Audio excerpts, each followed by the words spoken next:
HOD Dr. Narsimamurthy sir, who is our strong guiding force and inspiration. I would like to welcome our esteemed guest speaker, Professor Harini S., and I thank her for accepting our invitation. Welcome you, ma'am. Thank you, ma'am. Also, I would like to welcome all our dear students. Now, I would like to invite our beloved HOD, Dr. Narsimamurthy sir, to say a few words on this occasion. Sir? Yeah. Thank you, Professor Usha, for your warm welcome. First of all, I would like to take this opportunity to thank the speaker of the hands-on e-workshop for 3 days, from today, tomorrow, and day after tomorrow.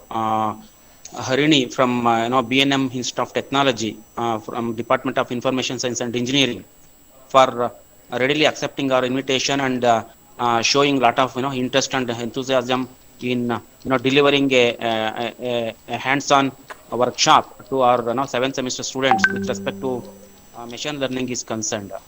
Look at my dear student, the uh, machine learning, as all of you know, this is a buzzword of the today, and it is the life for the information technology engineers today and tomorrow and forever here onwards. The machine learning and artificial intelligence, they are creating lot of job opportunities in the market in future as well as today. And wherever you go, even the laymen also say that artificial intelligence and machine learning, even though they don't know anything about this, being a information technology or the computer science and engineering students, you must have strong knowledge of machine learning and artificial intelligence, maybe big data and any other new technology which is there in the market.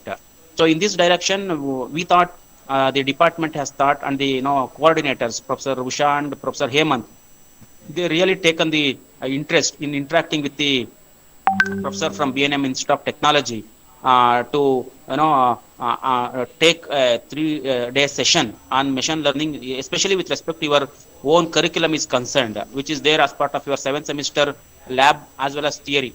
So in this perspective, the speaker also readily accepted. The coordinator also, they are taking lot of interest and organizing this particular hands-on workshop. I request all the participants, student participants, to please make use of this particular opportunity in a effective way to the level best, so that you get some takeaways from this 3 days workshop.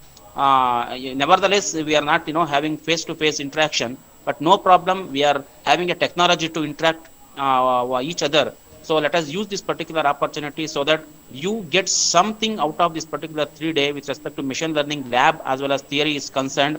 And madam is having lot of experience. She has handled this particular subject many number of times in her the teaching career.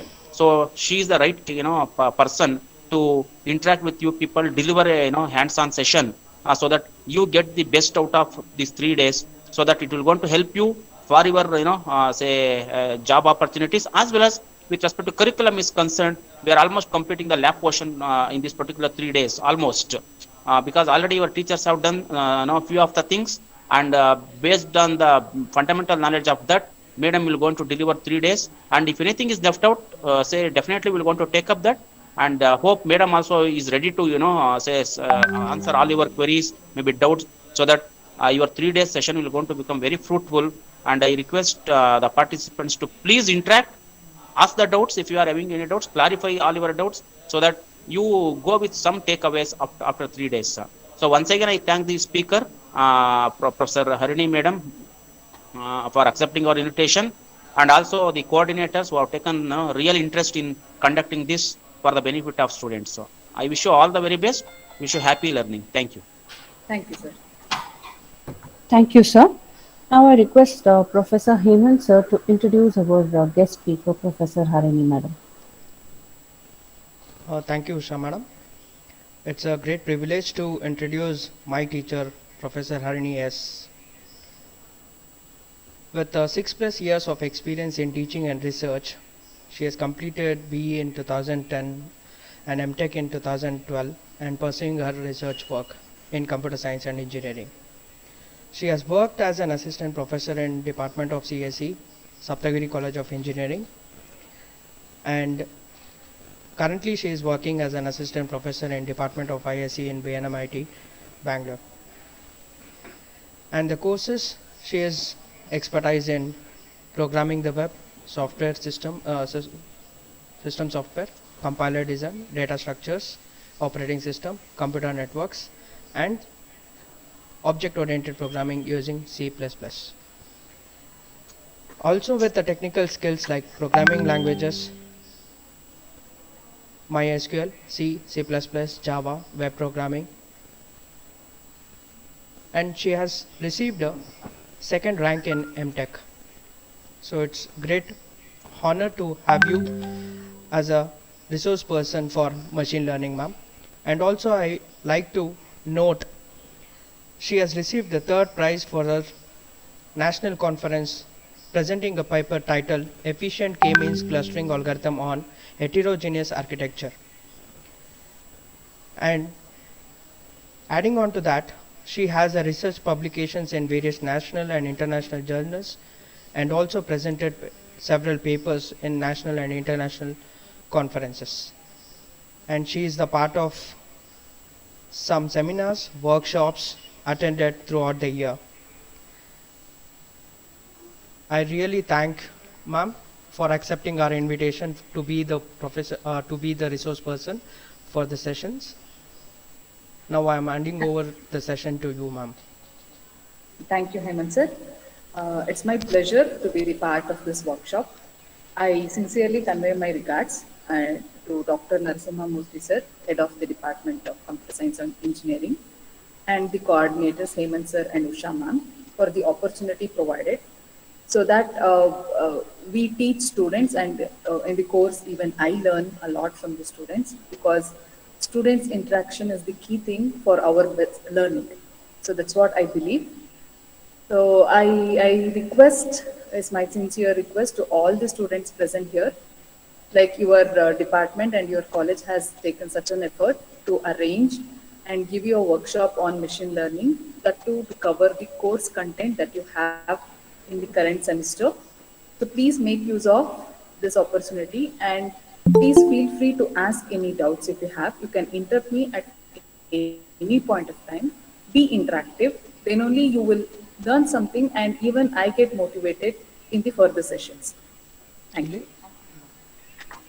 Shall I continue, sir? Yeah, sure, ma'am. You can continue, ma'am. Yes. Okay. I am the presenter, no, sir. I can present, I think. Yeah.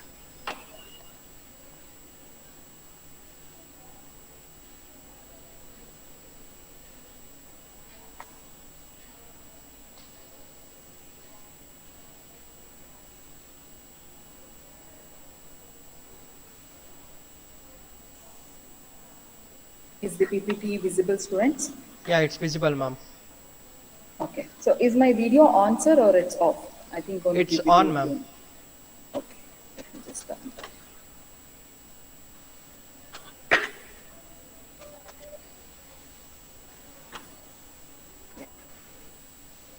Yes. Okay. Good afternoon, students. As per the introduction given by HOD sir as well as Hemant sir, so we'll be learning in detail about the machine learning course as per the VTU, because we all are affiliated to VTU. You have received my introduction. I need not tell much. So you don't have to, think twice before you ask the question, because even I take currently the same subject to my students. I teach the same subject, and I know how students feel about this subject when they are learning for the first time, right? It is an add-on advantage if you have done any courses or if you have attended any other workshop on machine learning earlier. So you can just match those contents whenever we are discussing here, and let us know if you need more discussion on any particular topic that we will be discussing, right? So, uh,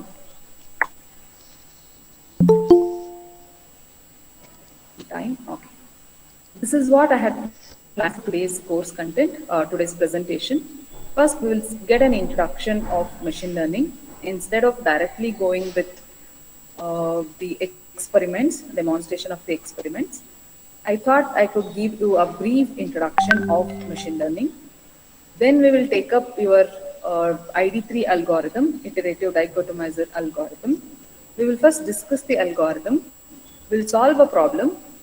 Since very less time is uh, there for this workshop, the 2 hours per today, because we are supposed to cover 8 experiments out of 10. So what I have planned is we have already solved problem which is not there in your textbook, prescribed textbook. Probably you will get it online, but it would be better to get the solution or the problems or the example solved from the same tutor who teaches you the concept. So that is included. Then I'll take you to the lab program and I'll explain you the program, which is written in Python. After we do see ID3 algorithm, I had planned for demonstration of backpropagation neural network algorithm. And even here, neural network is a very important topic. Anywhere, any project you demonstrate or any project you carry out in your final year, right now you are in final year, so they all come with this new term NN, right? Anywhere you see, you will get convolution neural network, random forest, and ensembled algorithm, feed forward algorithm, backpropagation algorithm. These are the usual trend, like Narasimha sir mentioned. This is a buzzword: machine learning, AI, virtual reality, augmented ಯೂಟ್ಯೂಬಲ್ಲಿ reality. ಬರ್ತಾ These ಇದೆ are ನೋಡಿ the buzzwords. Live Okay. Streaming. So probably you would be knowing the differences between them. We will not deal more with that than we'll concentrate on this. But if you are interested, it depends on your queries. If you are interested, we can even discuss that. Okay, so knowing these algorithms, which are at least there in your basic textbooks or your curriculum, as the basics is very, very important, is to build a strong base so that you understand the automation process, whichever you use further in your projects or in your professions later, after a year or two, you would be definitely working for one or the other companies, right? There they would definitely be making use of machine learning algorithms because all of them are planning of going to automation. So whenever it comes to automation, we definitely need AI. As we all know, machine learning is a part or a subgroup of AI.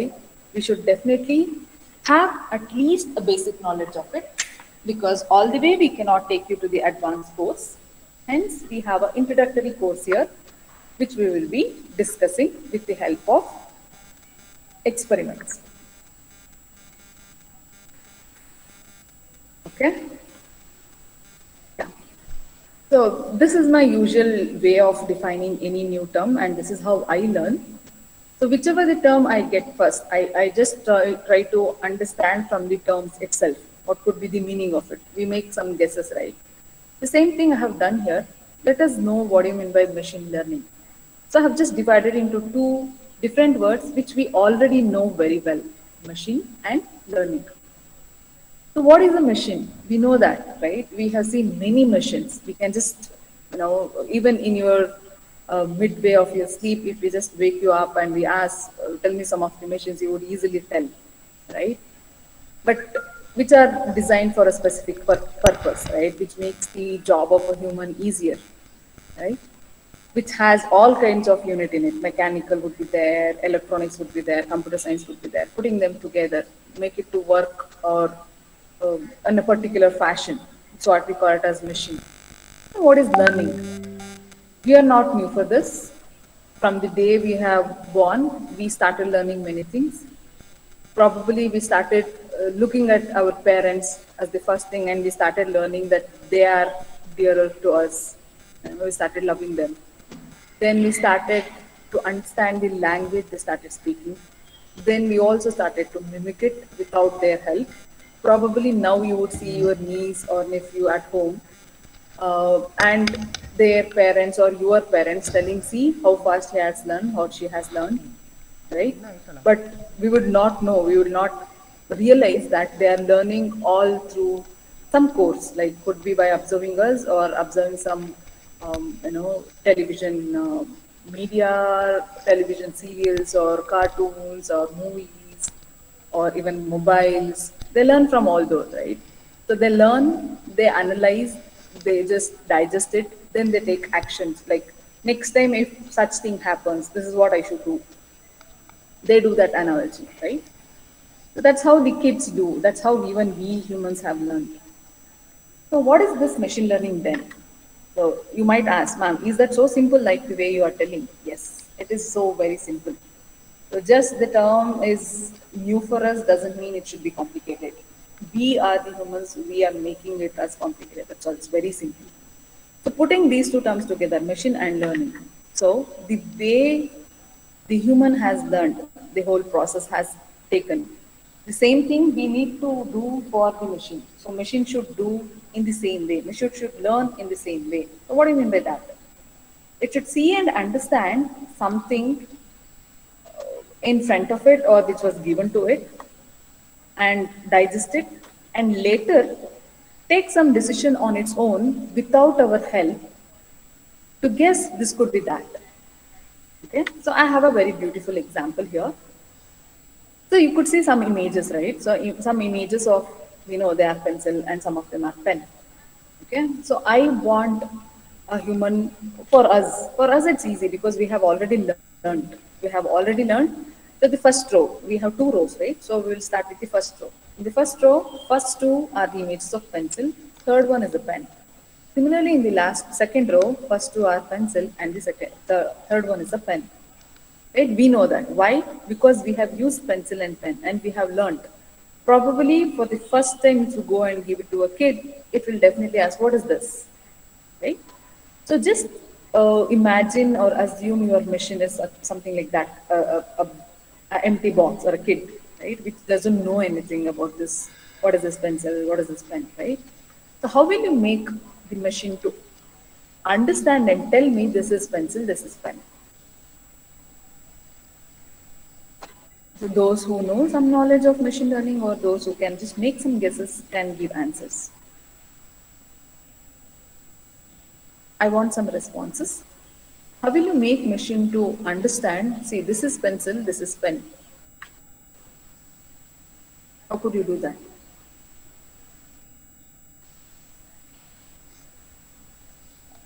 Please unmute and talk, students. So they can unmute themselves, right? They have that privilege. Yes, ma'am. They can unmute and respond. Yes, yes, yes. Students, Students, you please. can just unmute and respond. It's not like you're supposed to put it in the chat box. Yeah, I'm even checking the chat box, but yeah. Yeah, how do you make a machine to understand this is a pencil and that is a pen?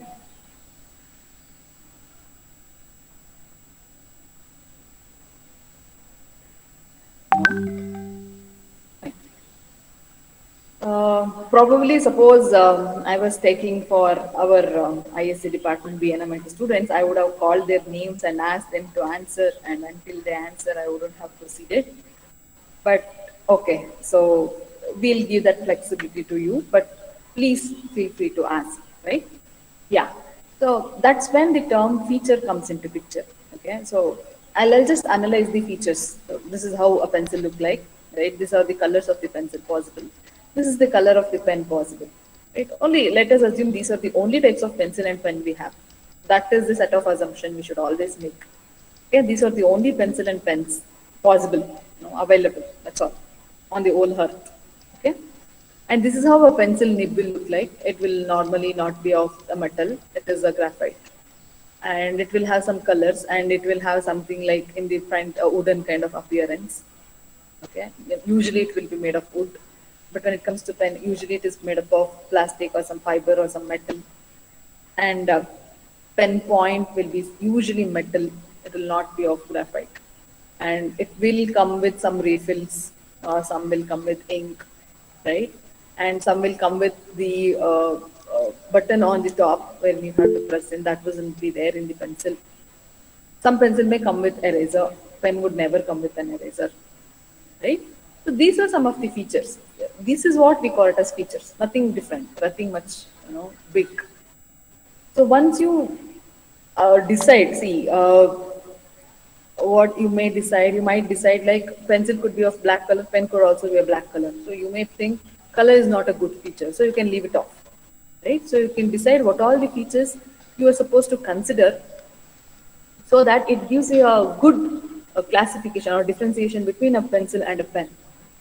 Okay, so once you put that in the form of a table, you can put that, okay, one, picture one. So this is what it has. It has a graphite, it is made up of wood, it is of so and so weight, and it is of so and so color, so and so length. Eraser is there, eraser is not there, so and so. So you put them as the table, rows and columns, right? That's what we call it as data set. That's all, right? So with the help of data set, you are going to train the machine. See, these are the data sets I have given. I have given you 6 images, and I'll tell you this is the pencil or this is the pen, or you have to analyze with the help of the features. And you should understand this is how a pencil look like and this is how a pen look like. Okay, machine will do that once you provide the proper data and an algorithm, because the step should also be clear to the machine. So how should I analyze? What should I do with the data? Right? Should I just store it in the memory or should I use it and understand something from it? Yes, the machine should understand. So how will you understand? It will understand based on the algorithm. So you give an algorithm and ask the machine, so you understand these data with the help of the algorithm. What is the next job? So we give you a new image. Okay? Probably you would tell, ma'am, this is not a pencil, not a pen. It's a pen pencil, right? We call it as a pen pencil. But for a machine, it's a pen because it's made up of metal. It depends on the feature. Okay? Let us assume it's a pen. Okay. So based on the images, what it has seen, based on the data set, what it has got, it would predict or it would tell this is a pen, this is not a pencil, this is a pen, right? But I'm not sure. I, being a human, I know very well it's a pen pencil or it's a pencil, right? But machine is not trained for it. So that is very, very, very important. So what kind of images do you provide? What kind of data do you provide? So that machine understands it thoroughly to give or to predict the new thing that it has not seen to a good accuracy. Okay. So if it predicts this as pencil, okay, which is what we are expecting, then I tell the machine has well trained and I'll tell the accuracy is 100% because I'm testing only for this. If the machine gives it as pen, I tell it has not understood it properly, you have to retrain it. So if you want to retrain it, either there should be some mistakes in the algorithm, which is of very less percentage. Most of the things will be depending on the data set that you provide. Okay, so data set means these images that we have seen, right? So you put more data set so that machine will understand properly. So that phase we call it as training phase, and here whatever the prediction it does, we call this as a testing phase. Okay, so that's why the terms comes into picture: training phase, testing phase. The percentage of elements in the training phase should be 60 or 70%, and here it should be 20 or 30% or 40%. So that's how we decide. More accurate or more properly you train the machine, more accurate will be your result. So this is the formal definition. Machine learning is an application of artificial intelligence that provides system the ability to automatically learn and improve from experience without being explicitly programmed. What is the experience? You have told, so this is how a pencil looks like. This is pencil, this is pen. So you learn with the help of the features, with the help of the algorithm. You learn it. Then when I give a new image, you run an algorithm and tell me whether it's a pencil or a pen. Okay, so that is machine learning. So there you don't have to sit and tell me it is a pencil, tell me as it is a pencil. No, you don't need that. I mean, machine don't need an expert there. Machine don't need anybody. It is automatically going to give you the output. So I had not included more of applications and all. I hope I had put very basic introductions of machine learning because our concentration is on not on the core of machine learning, the theory of machine learning, it's the lab set programs. So this is what we would be discussing at an abstract. So machine learning basically comes with three different types of algorithms. Semi-supervised also you can include. Suppose if you have seen somewhere, it comes between supervised and unsupervised learning algorithms. Basically, our broad classifications are three: supervised, unsupervised, and reinforcement learning algorithms. So For the supervised learning algorithms, which could also be called as classification algorithms, that is what the set of algorithms wherein you will tell, see, this image is of pencil and this image is of pen. When you tell that classification, the result or the target, then we call it as supervised learning algorithms. The algorithms which works based on such kind of data set. If the algorithm doesn't get that information, whether it is that is a pen or a pencil, it has to do its own analysis. Like I give some images of pencil and pen, the machine looks at the images and just divides into two different categories because all pencil looks similar, all pens look similar, right? It groups into two different things. Here will not be knowing the label or the classification or the target. Okay, so that is called unsupervised learning algorithms. When it comes to reinforcement learning algorithm, in reinforcement learning algorithm, usually it is based on a credit system. Okay, so if you want to train a robot or an agent, or you want to train a machine to play chess or checkers, whatever you had learned probably in first module, so I can tell if it wants to know whether its move is correct or not. It is based on the credits or the rewards it gets. So if it gets a good reward, it means you are correct. Very similar to your internals or exam, right? So if you get more marks, what is the meaning? You have learned properly. If you get less marks, you have not learned properly. Right? That's the analogy we do. That is still debatable. Correct? So that is your reinforcement learning. So, coming to the set of algorithms under supervised learning, classification algorithms, whatever concept learning, finders, candidate elimination you had learned, they're all supervised. Even ID3, iterative dichotomizer decision tree algorithm, that is also a supervised learning algorithm. Backpropagation neural network is also a supervised learning algorithm. Naive-based text classifier is also naive-based, based on Bayesian theory. That is also a supervised learning algorithm. K-means is a clustering algorithm, means unsupervised learning algorithm. KNN is supervised learning algorithm. Regression, we can take it for supervised learning algorithm, but that is for a different type of data. We'll see that. Okay? ಮತ್ತೆ Yeah. Lockdown ಮಾಡಿದಾರಂತೆ Uh, ನೇಪಾಳಲ್ಲಿ. Hemant sir, I can continue with ID3, right? Yeah, sure, ma'am. You can just continue with ID3, ma'am. Yes, yes. Students, since your finders and candidate were very simple algorithms, probably you have got the explanation of that. We are not starting with those two.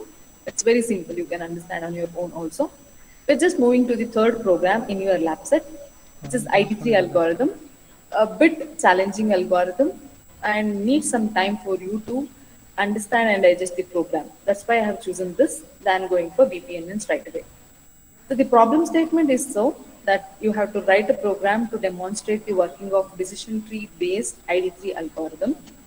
So it is basically on decision tree based. Okay? It's a decision tree based algorithm. So you would be knowing what do you mean by a decision tree. Okay? Those people who had learned data mining sometime, yeah, or even the normal analogy, decision. Based on the decision, a tree is drawn, right? So that is your decision tree. So decision tree based ID3 algorithm. There are many algorithms to develop a decision tree, but here we need the decision tree based on ID3 algorithm itself. Iterative dichotomizer 3. 3 represents version 3. Okay, so that algorithm we should learn first.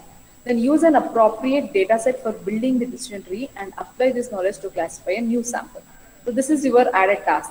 You have to not just understand the algorithm, you have to convert it to a program so that it gets the training from the data set that we provide and it develops a decision tree and applies this decision tree on a new set of example to give the prediction or the classification. Okay, like the way of our old, good old pencil pen example, you have to make it to understand this is how a pencil look like, this is how a pen look like based on the features.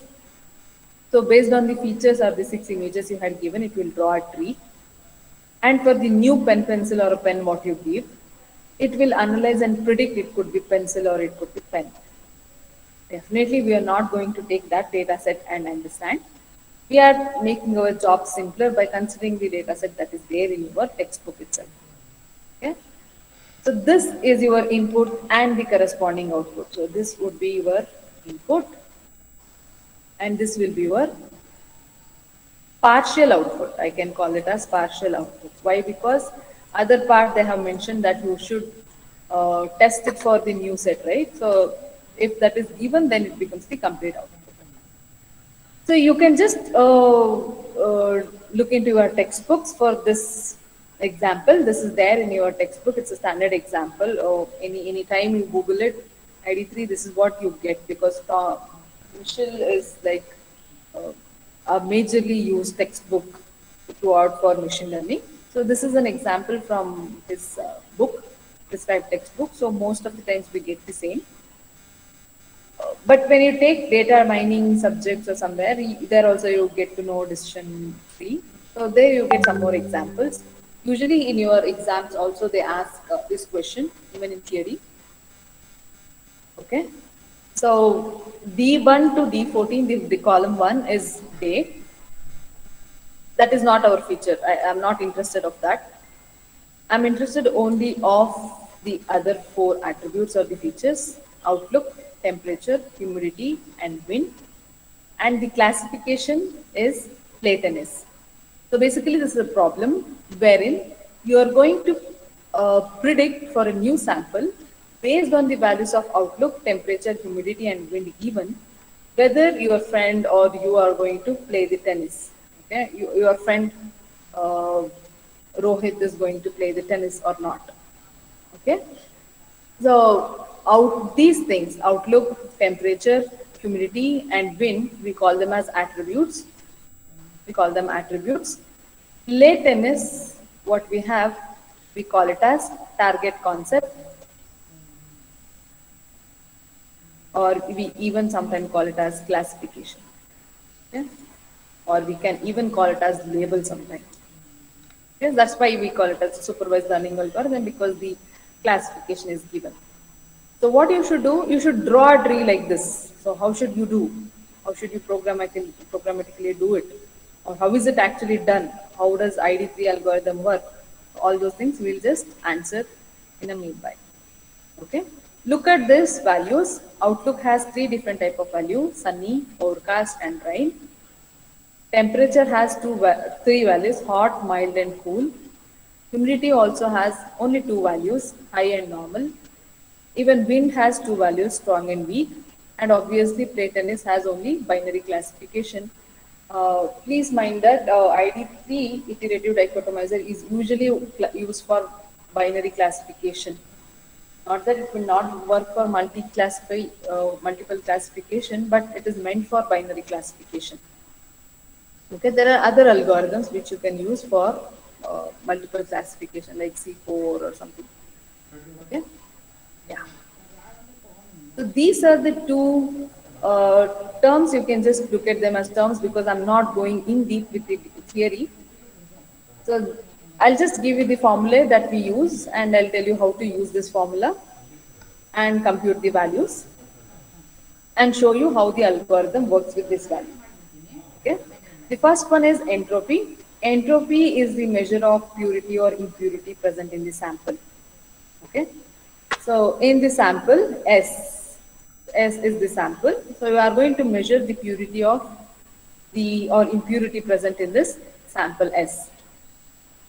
So this is given by minus proportion of positive samples into log 2 of positive samples minus proportion of negative samples into log 2 of proportion of negative samples.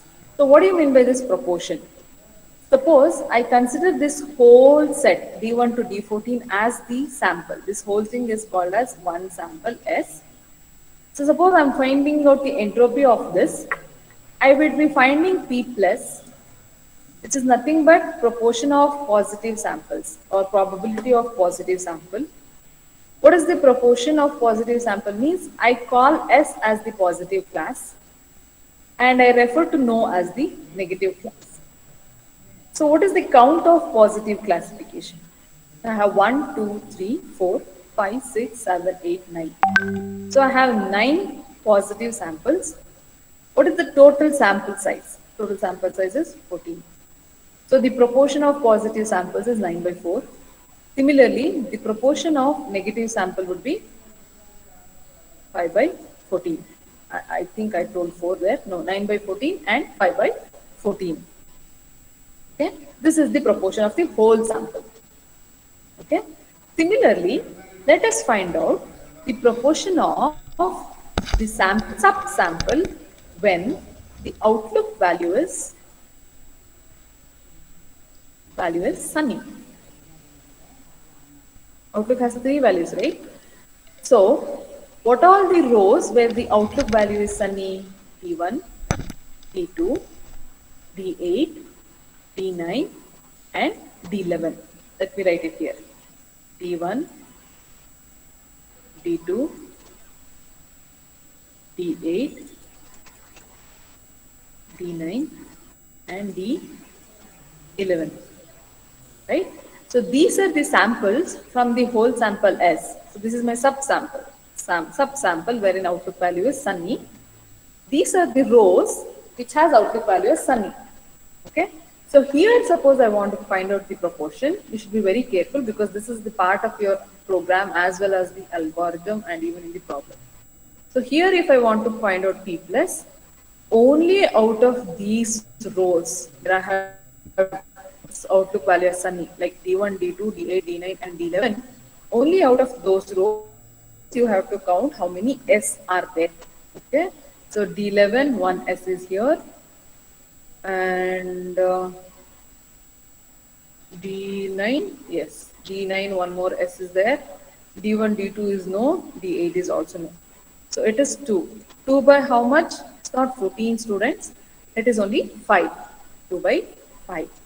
Similarly, if I want to write for P minus proportion of negative samples, it would be definitely 3 by 5 because 2 plus 3 is 5. Okay. So this is how you find out the proportion. So this is the key point of your ID3 algorithm. If you know this, it's very, very easy for you to understand the further concepts. So let us just make it a bit more complicated. Let us take S outlook value as sunny equal to sunny as well as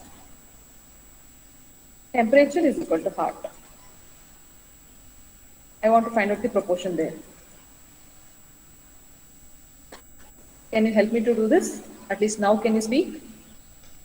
Tell me what are the rows that come to this category.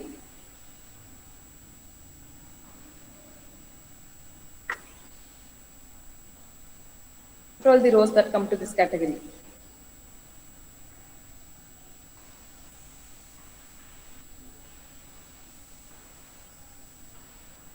Right? D1 and D2. So out of D1 and D2, what is the positive proportion of positive samples? So it will be 0. Because all the D1 and D2 is no. So positive of negative proportion of negative sample is 1, 2 by 2. Right? So this is how we find out the proportions. I hope that is clear. Is that clear? Are you people typing anything in the chat box? Okay, there are some questions. There is nothing wrong even if it is wrong. Response. Okay, fine. Omkar, CNN can be used for image detection? Yes, you can use for image detection. Can use CNN for image detection. But when it comes to neural network, you should understand one thing. It is very time consuming when it comes to training phase of your CNN, any neural network algorithm. But basically, convolution neural network is a type of deep learning algorithms. So it will have a more layered approach wherein you need more computation. And if you are okay to spend more time on training, not on testing, if you are okay to put more efforts on training, you can do that.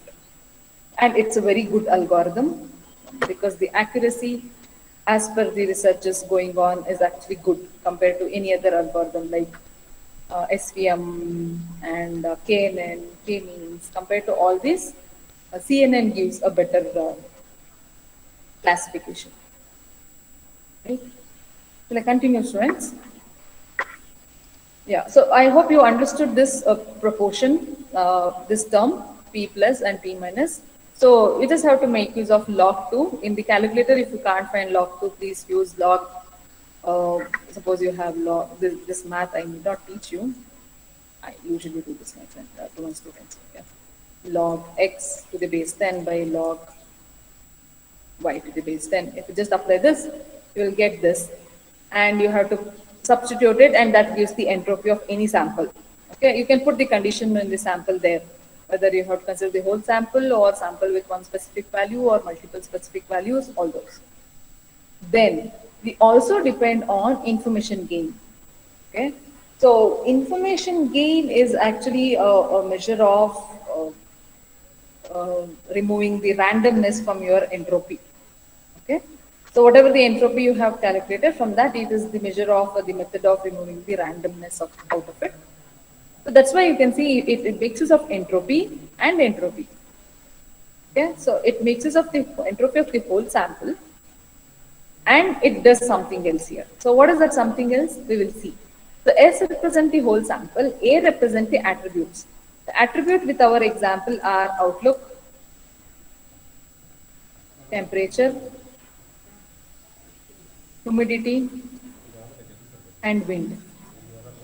Okay, these are the 4 attributes. So for all those attributes, you will find out information gain, separate information gain.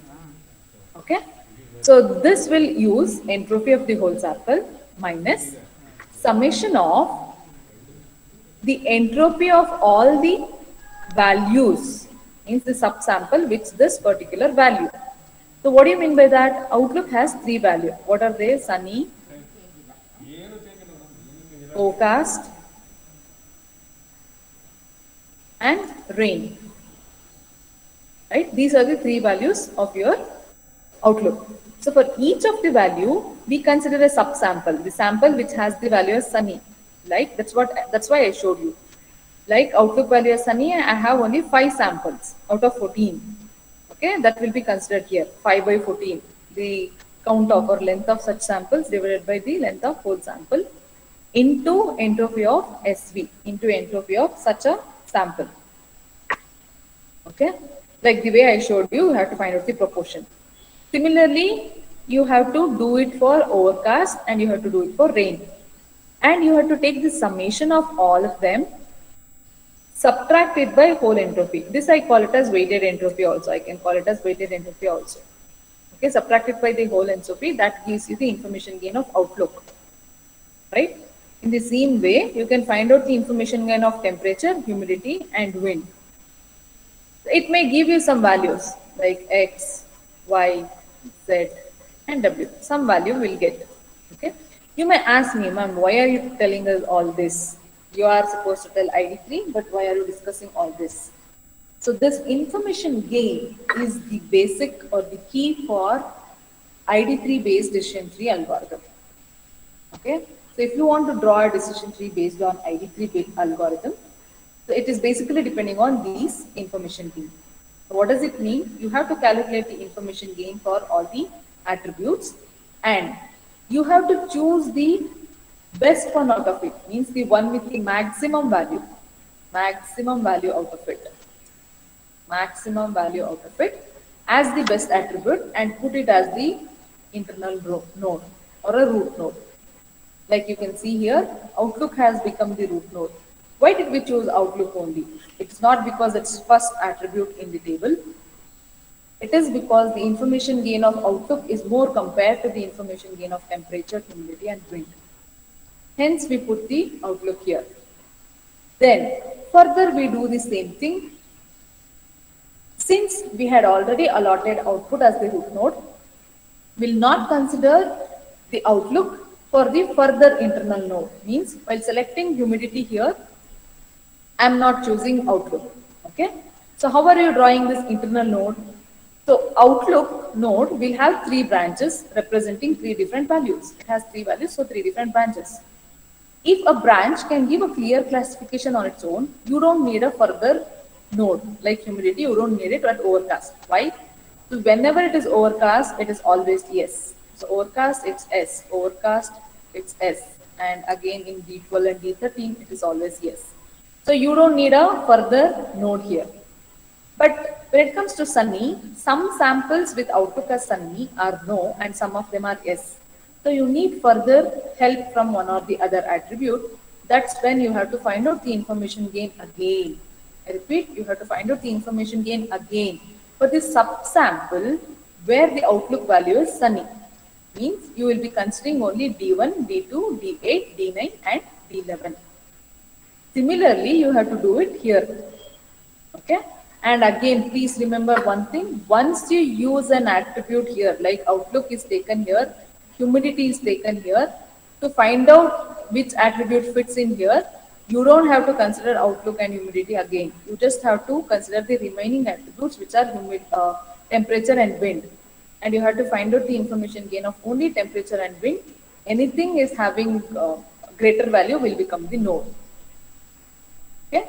And see, outlook as sunny, outlook value as sunny, and humidity as high, it is always no. See, humidity as high, it is no. Humidity as high, it is no. Outlook as sunny, humidity as high, it is no. If it is outlook as sunny and humidity as normal, it is always yes. See, it is always yes. Okay. Similarly, the other side of the tree is also written. Any doubts still here? Any clarifications or any repetition? Anything you need here? Ma'am, in YouTube live session, there was one question from a student. Okay, sir. Uh, Information gain, the word information gain, why is it exactly meant for that? Because when you say Okay. gain, the Ah. question here is, what is the use of meaning information gain? So why the term information gain is kept? That's the whole That's thing. the whole meaning of that question, I think. Yes, okay. Probably I would tell the meaning of information gain they had kept and they would have put the formula. This is not the only formula. I would like to repeat, this is not the only formula. There are some variations to the information gain formula also. Okay? So it's basically collecting information about the attributes and its value so that you take a decision based on it. Okay. So even in your textbook, you can refer to there is a variation a formula for information gain. Okay. But most of the times it is depending on entropy. It depends on entropy. Entropy gives you the amount of impurity present. And to analyze more of your entropy, you would definitely need information gain. So probably that's the reason why they had put the term information gain. So I think that's okay. Shall I continue? Yeah, ma'am. Yeah. Okay. If you don't have any further queries, students, I think I can just take you forward to the program. Sorry, algorithm. So this is your program 3 is just a title. So we are just taking the algorithm ID3. We are going to look into the algorithm. This is just a clear snapshot from your textbook, Tom Mitchell. So the algorithm takes three parameters: examples, target value, target attribute, and the attributes.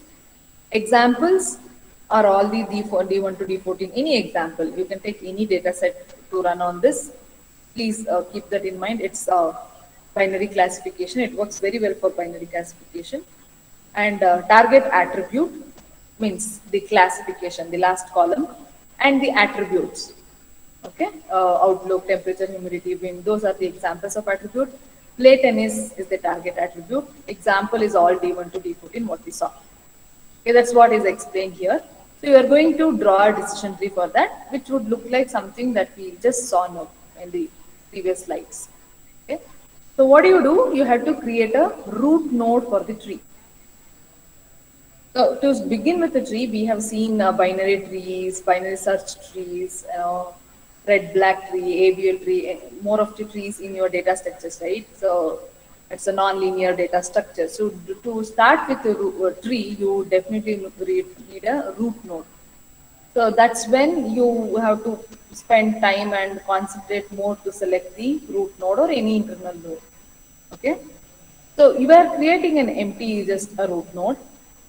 If all examples belong to one class, either positive or negative, like in this step, if all examples are positive, return the single node tree with root, with the same thing as root, and label it as plus. Because all examples are positive, so anything that you get will be classified as positive. Okay. And in the second thing, if all of them are negative, very similar to the previous thing, label it as negative. Okay. If you have a mixed classification, you don't have completely as S or not as no, you have a mixture. You have some of the samples as yes and some of them as no, then we go here. If attributes as empty, if you have no attributes, okay, you have outlook, temperature, humidity, and wind. If they are not there, then you will have a single node tree root with label equal to most common value of attribute, target attribute in example.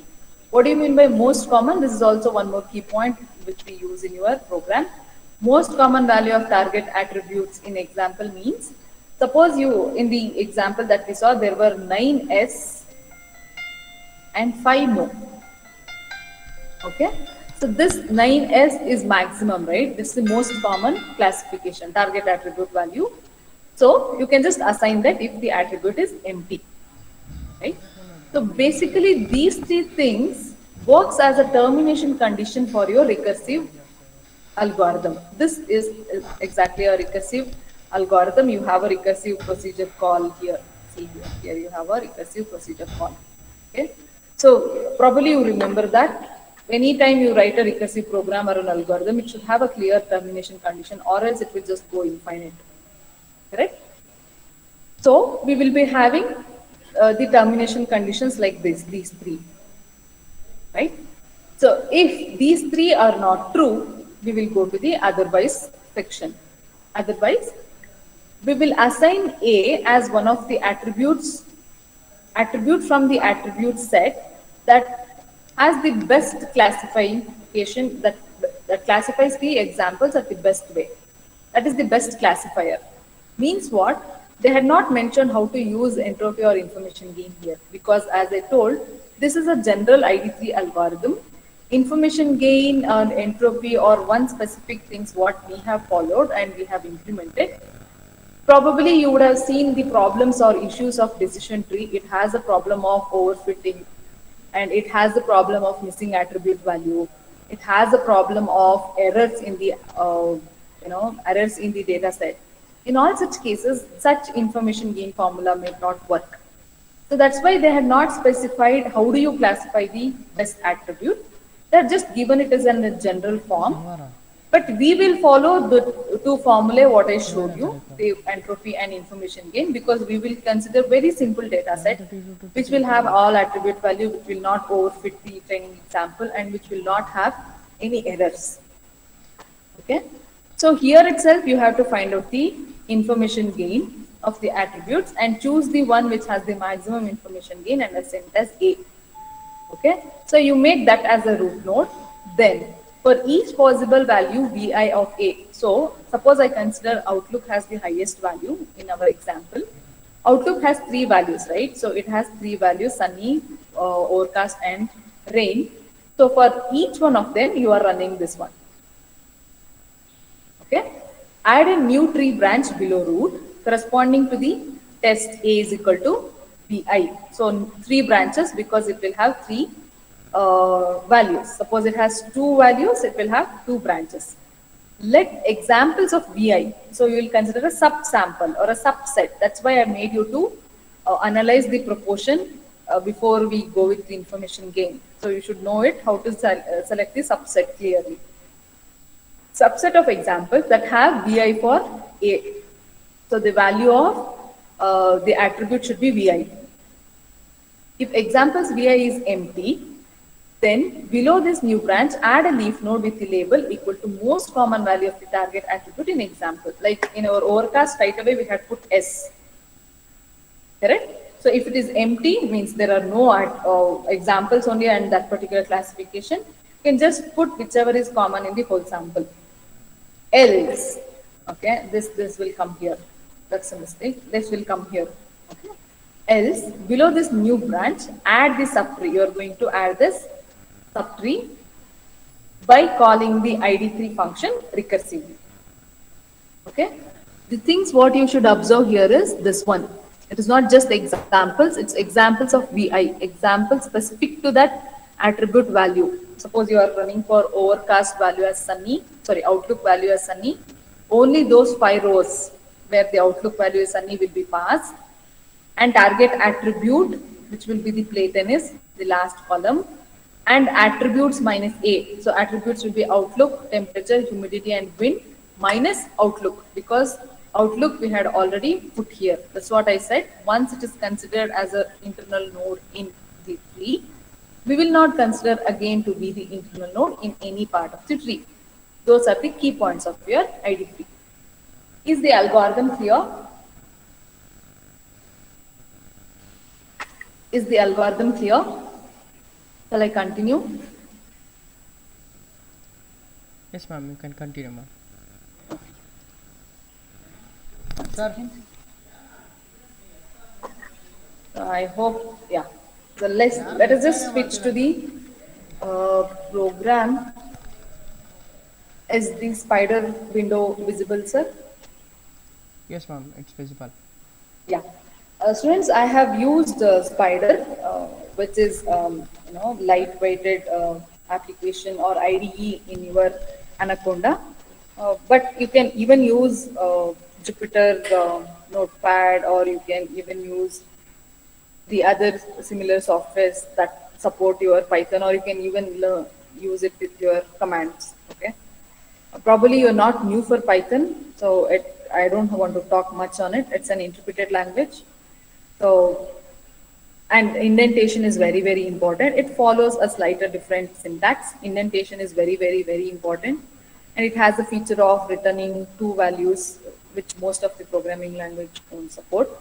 And it is not strictly typed, means you don't have to specify which data type whenever you define or declare a variable. It will take the type of it automatically once you assign the value to it. And it has a huge support of built-in packages. The major packages that we use in our course curriculum are NumPy, Pandas. Probably you have learned or heard of these packages. And even BasePy. BasePy we need for the other programs which are based on Bayes theorem. In this program, I have used two packages, NumPy and Pandas. It doesn't mean we have to code it in this way itself. This is one of the solutions. Uh, I had referred to your manual also, because Hemant sir had sent me that. I don't think there is much difference between this program and that. You could follow either of the algorithms or programs. They're almost similar, but this I find it easy, and I have fine-tuned it by removing unnecessary statements, because even my students get scared when they look at the length and breadth of the uh, instructions in the program. Though that is not a good symbol for a good programmer, but we have to go with the students uh, you know convenience. Like they ultimately you are the one who will be writing the exams and understanding the program, right? So I have made it simple. It's a simpler version of ID3 algorithm, but the only thing is it is recursive. So whenever you go with recursion, any program with recursion, usually code length will be less, but much to understand. Let us hope that you will understand it very well. If you have understood the algorithm and the problem, oh, okay, I wanted to show you the problem once that is done by one of my student. Yeah. Is this PDF visible? Yes, ma'am, it's visible. Yeah. So okay, this is how we have solved the problem. If you want, I can share it with you. This is not actually there in your textbook, but they had discussed in an abstract, but the complete steps are not there. And we have solved many more problems also on this. If you need, we can even discuss all those. So this is your sample, same D1 to D14. This is how you find out the entropy of the whole sample. 9 by 14 log 2 of 9 by 14 minus 5 by 14 into log 2 of 5 by 14. Once you get the entropy, you are going to apply the ID information gain. You are going to find the information gain of this whole sample on Outlook with the attribute Outlook. So you are going to find out entropy of that SV. So this will be the entropy of the subsample, and the gain is this 0.02922. Okay. Similarly, for humidity, which has two value high and normal, you are going to find out the entropy, and you are going to take the summation of those entropies along with the count of the subsample over the whole sample, and this is the information gain of humidity. Similarly, we find the information gain of wind and temperature also. Where I have missed the temperature. Okay, here it is, temperature. Outlook is somewhere here only, I think. Yeah, so probably the pages has gone up and down. Let me just check that. Okay, no problem.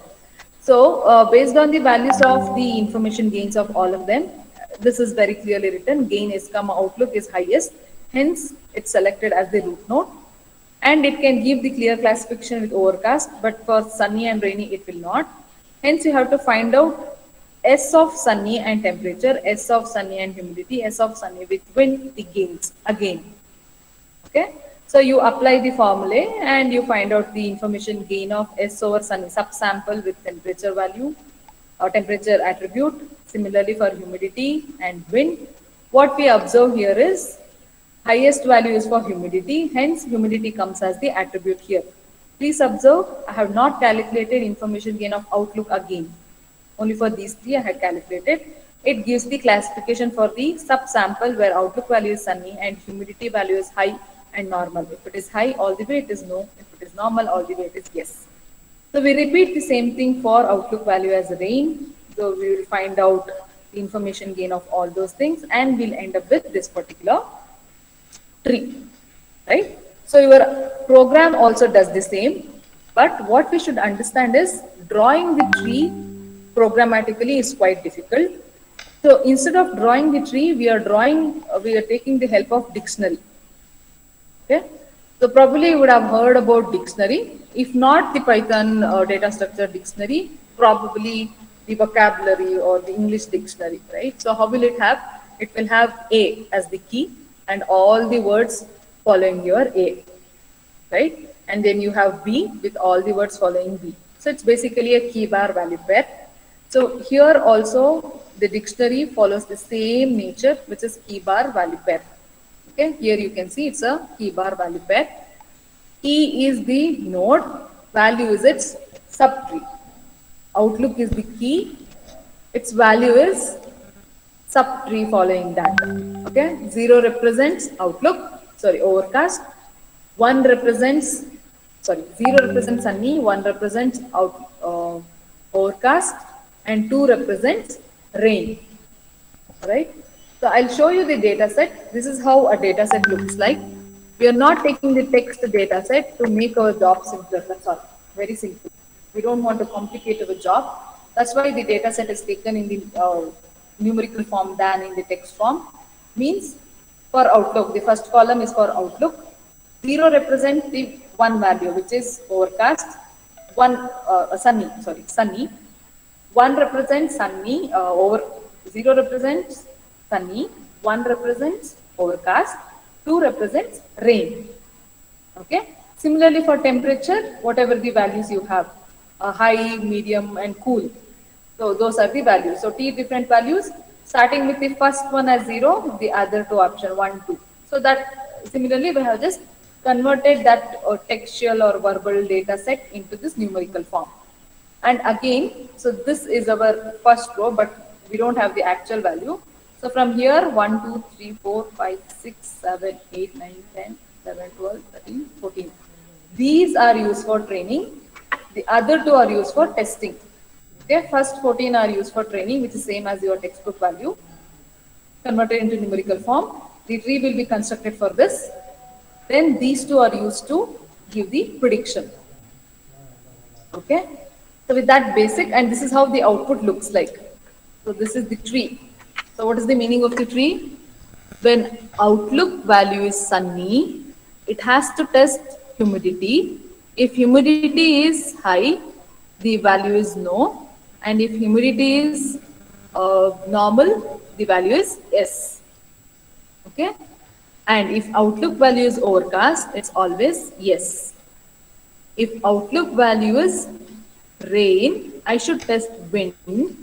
Depending on the wind values, it is either yes or no.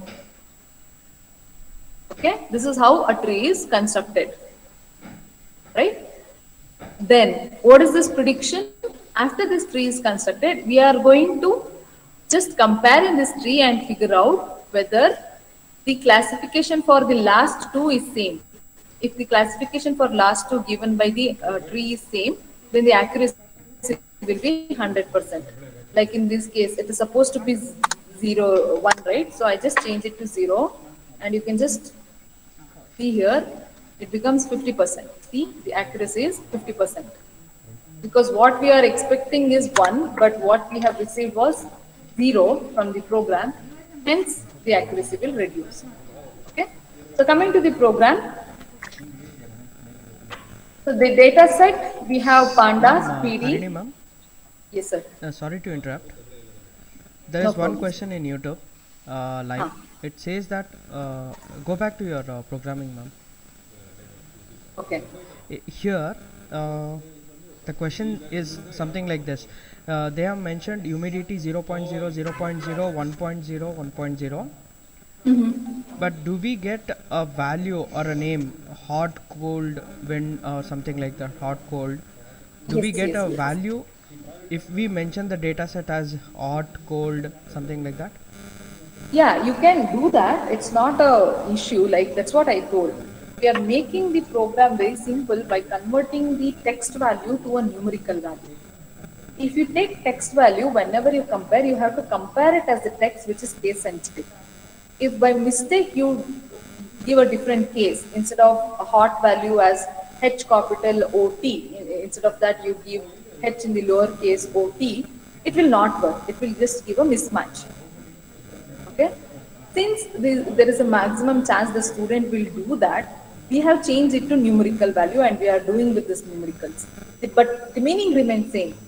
And if you are sure about, I'll just refine my data set into a uniform format and do, it will still work. Is that okay?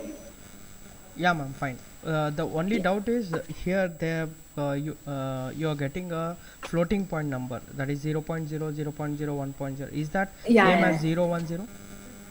Yes, yes, you can take it as just zero. It has no meaning, like 0.0 has no meaning.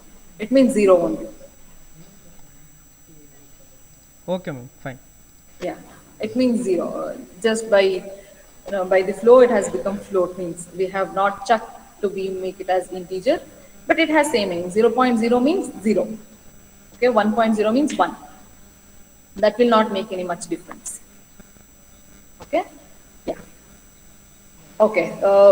First, you read the data set playtense.csv. Be very clear with the case sensitivity of it.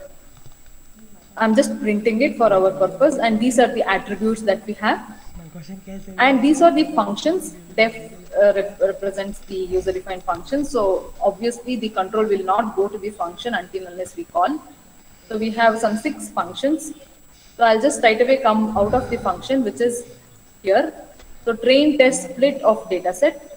What this will do, this will split the whole data set into 2 categories. So by calling this function from the 0th location to 14 means excluding the first row. First row is the table row.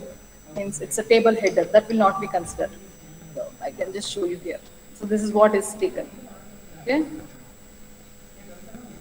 This is what you will get. One second. Yeah. So you will get the first 14 data set out of here from here to here. All right.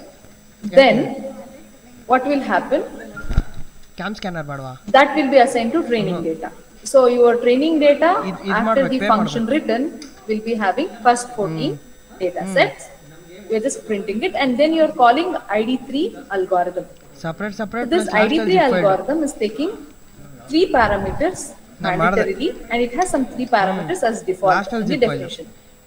So training data, which is this 14, again training data dot columns minus 1 means it is going to sir have office lens the use ಮಾಡಿ. last column cam scanner ಬೇಡ, because office lens I use ಮಾಡಿ. need the app ಇದೆ classification, ನೋಡಿ, right? I office have lens 5 ಅಂತ columns. ಚೆನ್ನಾಗಿ ಬರುತ್ತೆ. Please observe, I have 5 columns. Ignore the first column. First column is just the serial number. From here to here, it's the attribute values, outlook, temperature, humidity, and wind. The last column is your classification. So I need to know the classification because P plus P minus depends on the classification, right? So that is your last column. So let's come to the function ID3. The first training example term there is referred as data, and the entire data sample, again the training example is referred as original data. We keep original data to make sure that subsample will get changed, right? This will get changed. Then features, outlook, temperature, humidity, and wind. Target attribute name. The name of that should match the text here, CLASS, the same CLASS here. And the parent node class is null because I don't know what is the parent node class yet. Then the first three conditions, whatever we had just simplified it and put it into two form. If np.unique of data of target attribute name is less than 1. So what do you mean by np.unique? Suppose, let me just take a suppose you have array of 2 elements, 1 comma 2 comma 1 comma 2 comma 2. Okay, this is your array. Suppose this is your array. Okay, so you have ಎಲ್ಲ ಕಚೋರಿ ಸಮೋಸ ಬರೀ kachori. so you want to know np dot ಆಯ್ತು ಆಯ್ತು. ಇವಾಗ salary ಆಗಿಲ್ಲ first, ಅದು ಚಿಂತೆ. ಇಲ್ಲ postpone ಮಾಡ್ಬಿಡಿ ನೆಕ್ಸ್ಟ್ ಫ್ರೈಡೆಗೆ, ಸುಮ್ಮನೆ ಯಾಕೆ. let's see what this will be. Mask ತೆಗ್ದ್ಬಿಟ್ಟು ಹೋಗಿರಿ, ಅಲ್ಲೇ ಇರುತ್ತೆ.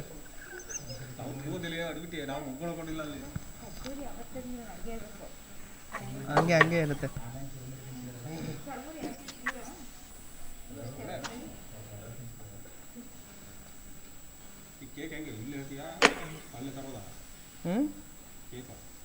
ಅಲ್ಲಿ ಕೇಳ್ತೀನಿ. ಇವಾಗ ನಾಳೆ ಏನು ಹೇಳಿ, ಕಚೋರಿ 25? ಹೇಳ ಎಷ್ಟು ಗಂಟೆಗೆ? 12:30.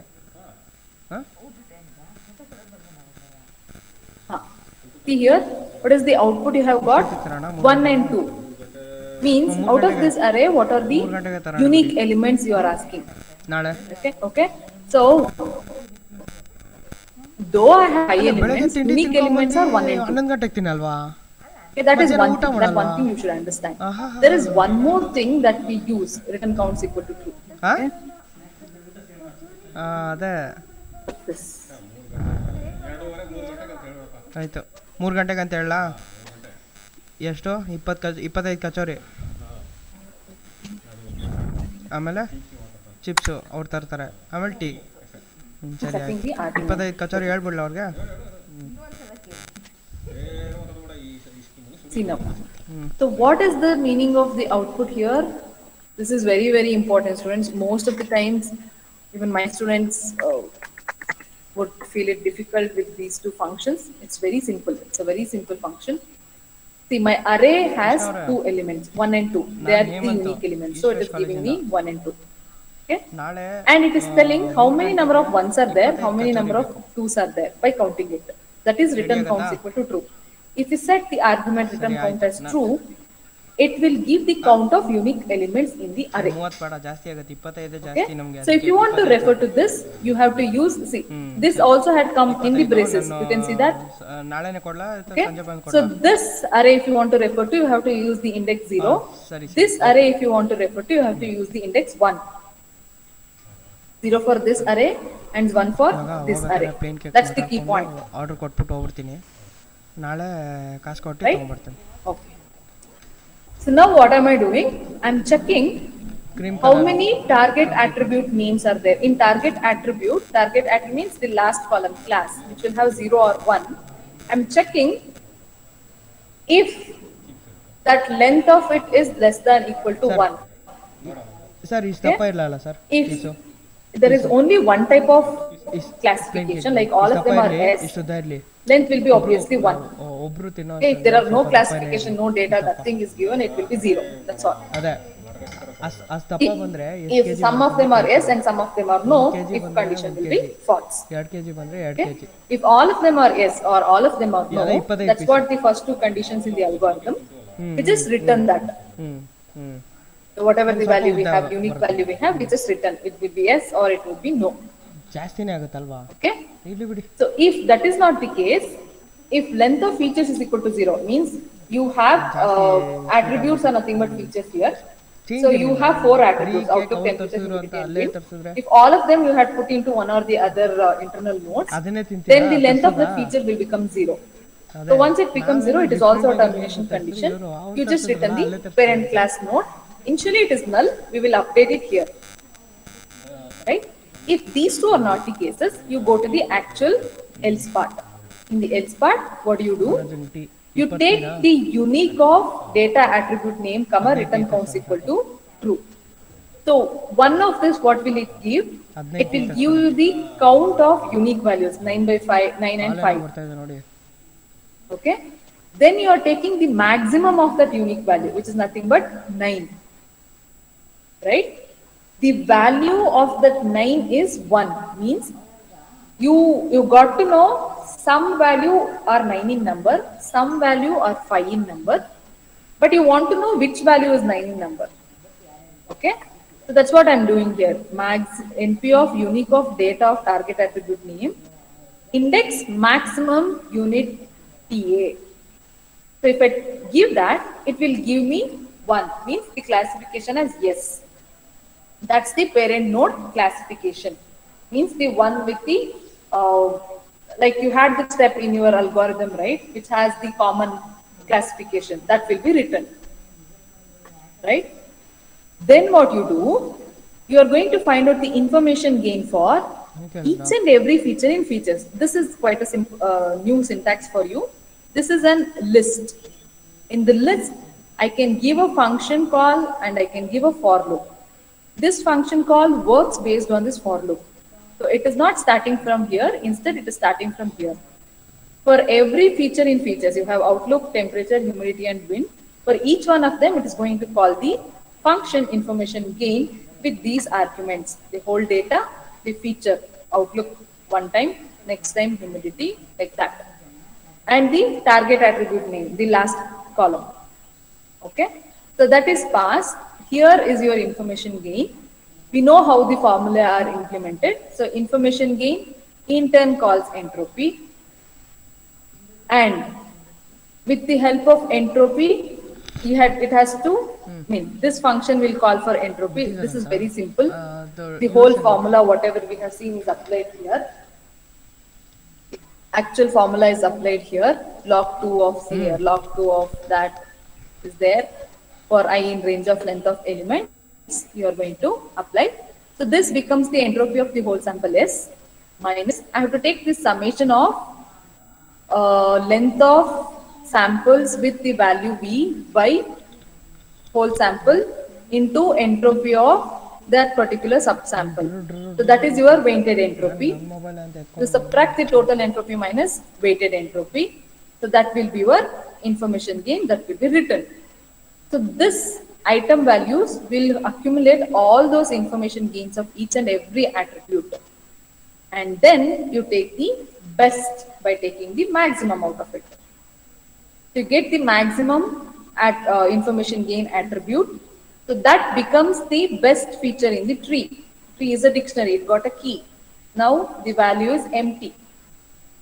Okay.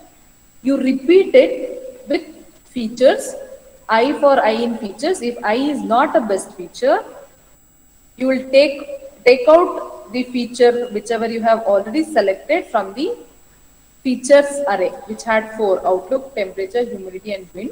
You will take out outlook. You will retain other three. Okay.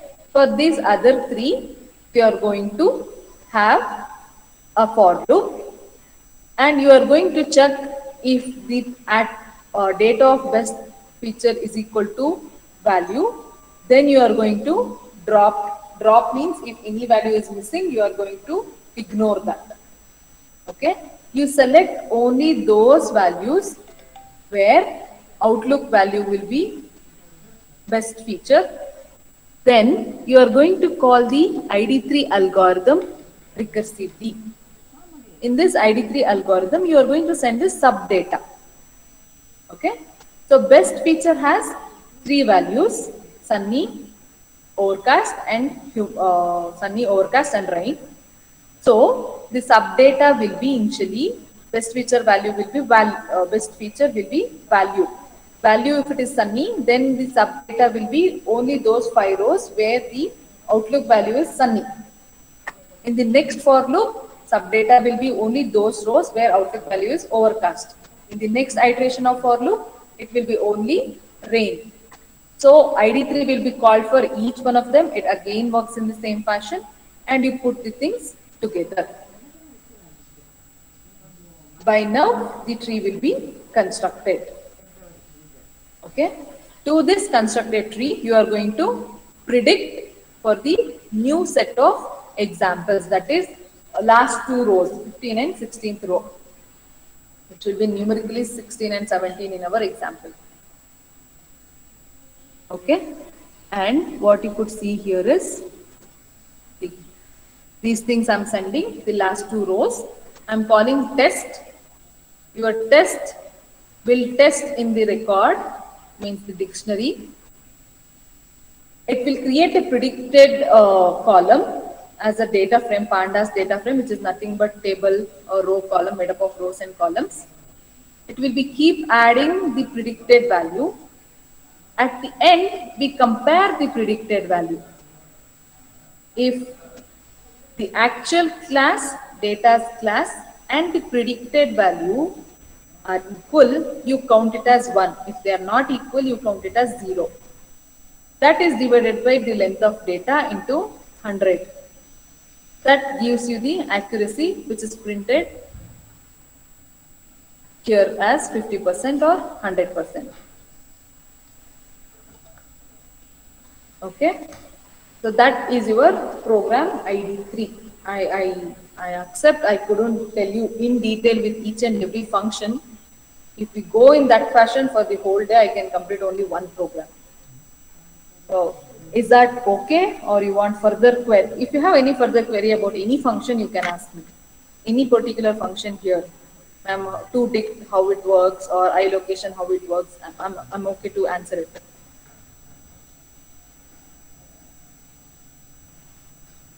Finding it difficult, or is it okay, students?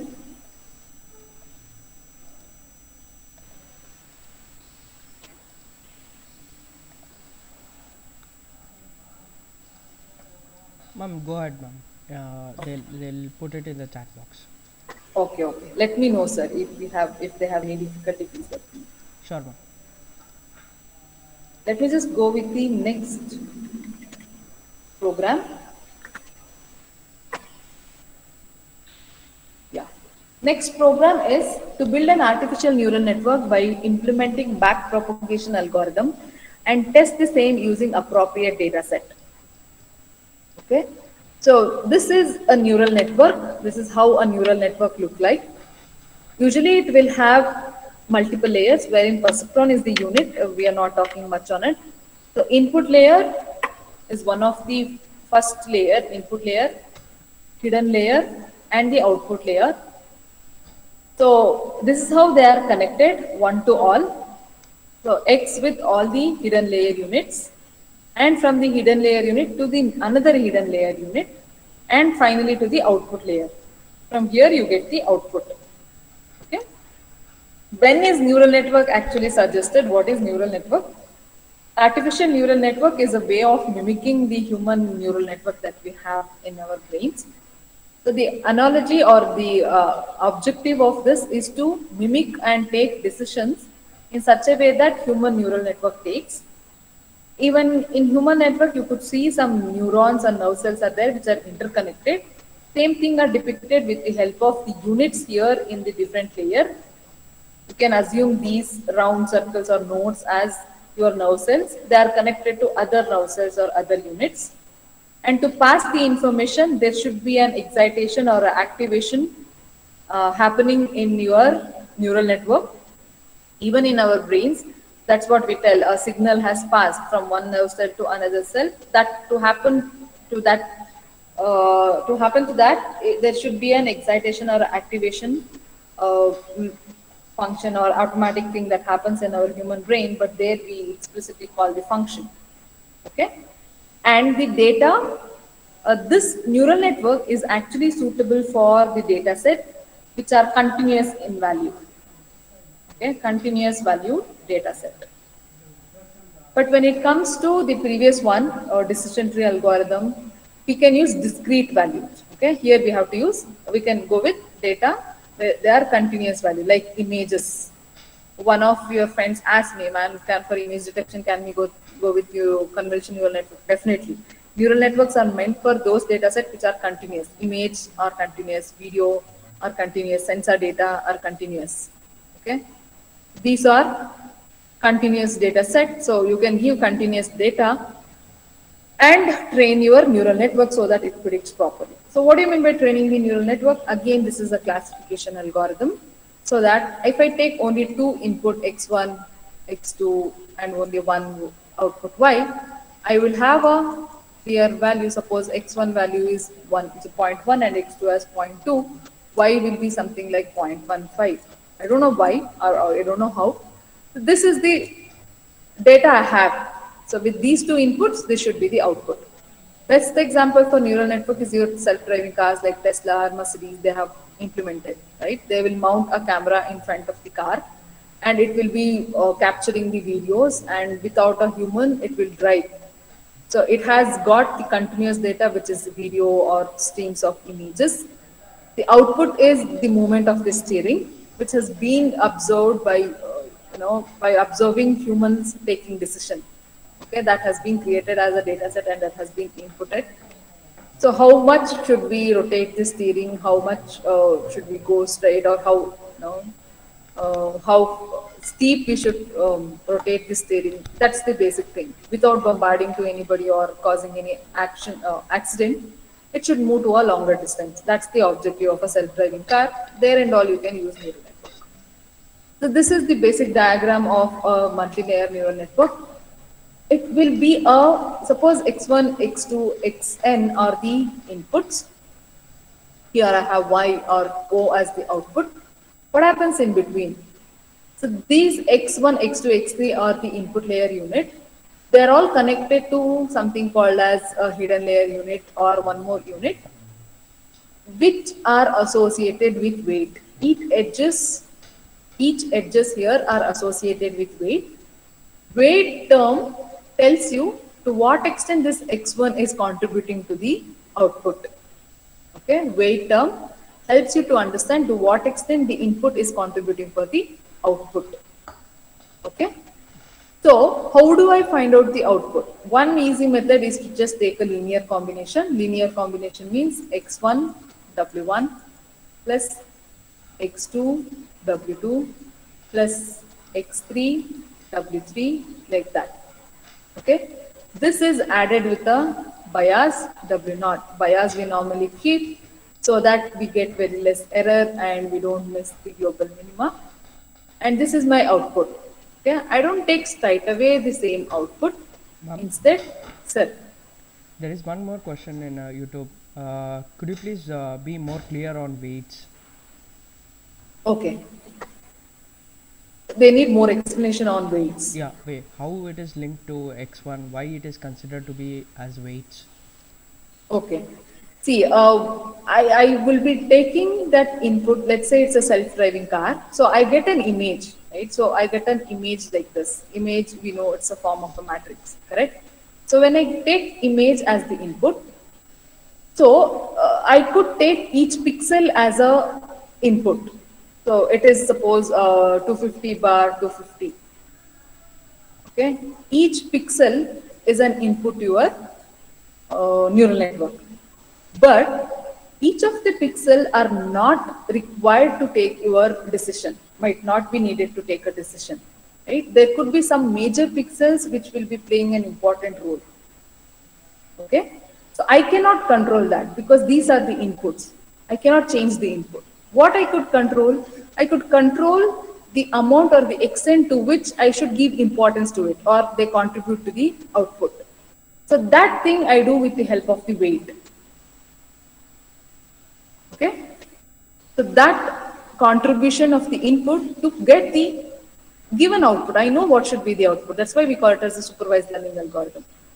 To get that, I should know to what extent this weight will help me to control your influence of input. Okay?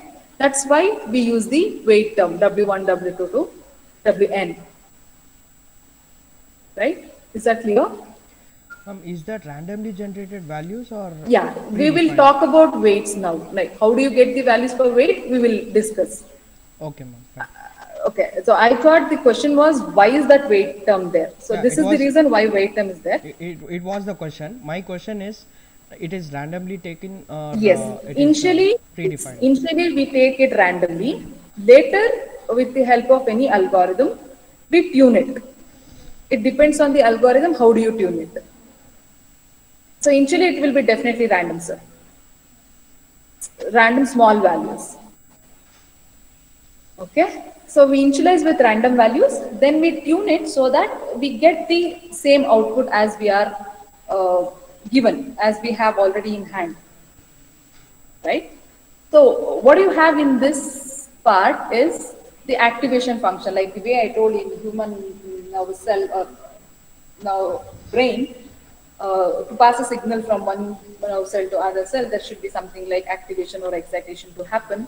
So we have considered this activation function here. We're not discussing more on why this only. This is the activation function we have used. There are other options also you can use, and there are other algorithms also you can make use of instead of backpropagation algorithm. But we are using this. So this is sigmoid activation function. That's why this is used. It's a majorly used algorithm. Okay. Sorry, a majorly used activation function. A sigmoid of any x is given by 1 over e plus of minus x. So this will be the output from the hidden layer unit to the output unit. I repeat. So I have a input unit, I have a hidden layer unit, I have a output unit. These are how they are connected. I am not completely connecting it, just keeping it simple. So for any data to move from here to there, so I am taking the linear combinations of the inputs and the weights. Once I get the linear combination of it, that will give me the input to this unit. Okay. So if I want to pass the data to the next unit, which is in the output layer, I have to go through the activation function. So here what it goes will have the activation function applied on the input what it has received, and that will be associated again with the weight variable, and you get a linear combination of these things the same way you have got it here, and that will be the input for your output unit. Again, from the output unit to pass the data out, you should again go with the activation function. So how many ever layers you have, you will be applying those many activation functions. Okay, this is the basic structure of your neural network. Is that clear? Any doubts? Any doubts in the inbox?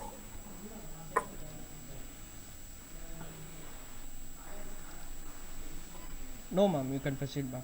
Okay. Okay, so this is the basic structure of your neural network. Uh, so one algorithm that we have to specifically learn is your backpropagation neural network algorithm. So as it is already mentioned, like the way we discussed, initialize all weights to some random numbers. We initialize all weights to some random numbers. Then we go with the training phase. See, the one important thing what you should understand is we will learn with an example here. Okay, so this is how I in a real time, like if you are developing any project using neural network, the whole effort that you have to put should be on constructing this network what I'm drawing now, right? This is just a sample network that we are taking for understanding. You should know how many inputs you have, how many hidden layers you have, and how many units in hidden layers you should have, and how many output you should have. All those things should be decided properly. That is the challenge in your neural network. Designing neural network itself is a challenge. Okay. Then once you design the neural network, you can just use any APIs which are built in to apply any particular algorithm of your neural network. Okay. For this design, I am teaching you the program and the algorithm. Right. So this is my X, X1, X2. This is my hidden layer unit. So I call it as H1, H2, H3. And this is my output unit K, or I can even call it as Y equivalent to K. Okay, so I will have some value. Suppose x1 is 0.1, x2 is 0.2, y will be 0.15, our same old example. So I should make this neural network to give me 0.15. That's the objective. So I give 0.1 and 0.2, you choose some random weight values, but you give me the output as 0.15. Okay, so it will have the weights associated with each edges: 1, 2, 3, 4, 5, 6, 7, 8, and 9. Okay, 9 weight values you need. Along with that, a bias W naught or B naught, and along with that, one more bias W naught dash. Okay, these bias and tuning of weight is all to figure out global minima. So what is global minima? For that you should look into gradient descent, very important topic. Even for back propagation, gradient descent is the basic. It's kind of a parabolic curve which will help you to understand the proper values of weight will give you a good result. Okay, so good result means very much close to 0.15 in our example.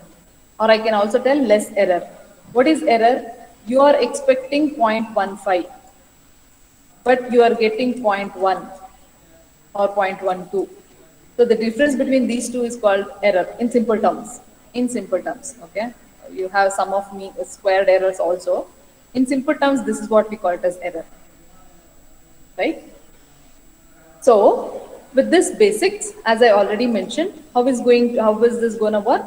You are in the forward. So this one movement from input to get the output, we call it as forward pass.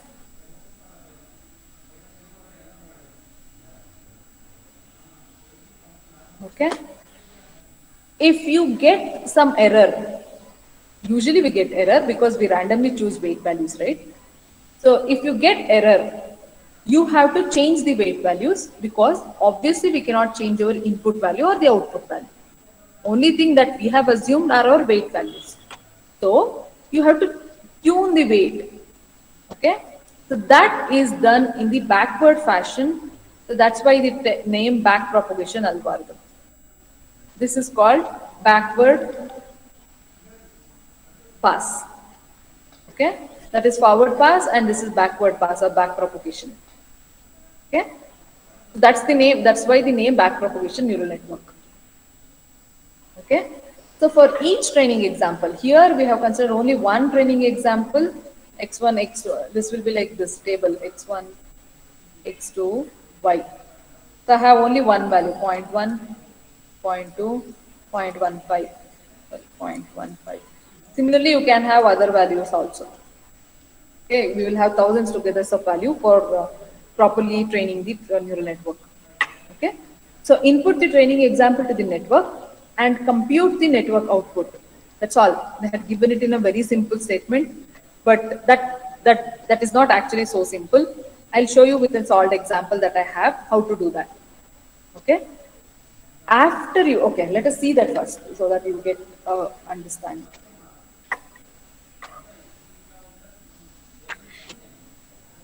Okay, so this is your back propagation neural network. This is the same network. That's why I have kept the standard same network. Please ignore B2, H1, H2, H3. You can just take it as one bias. So X1, X2, Y value. Okay. So these are the initial random ways I have chosen. I have chosen some random weights, and these are my bias. I can take a single bias, then multiple bias. See, this is my forward propagation.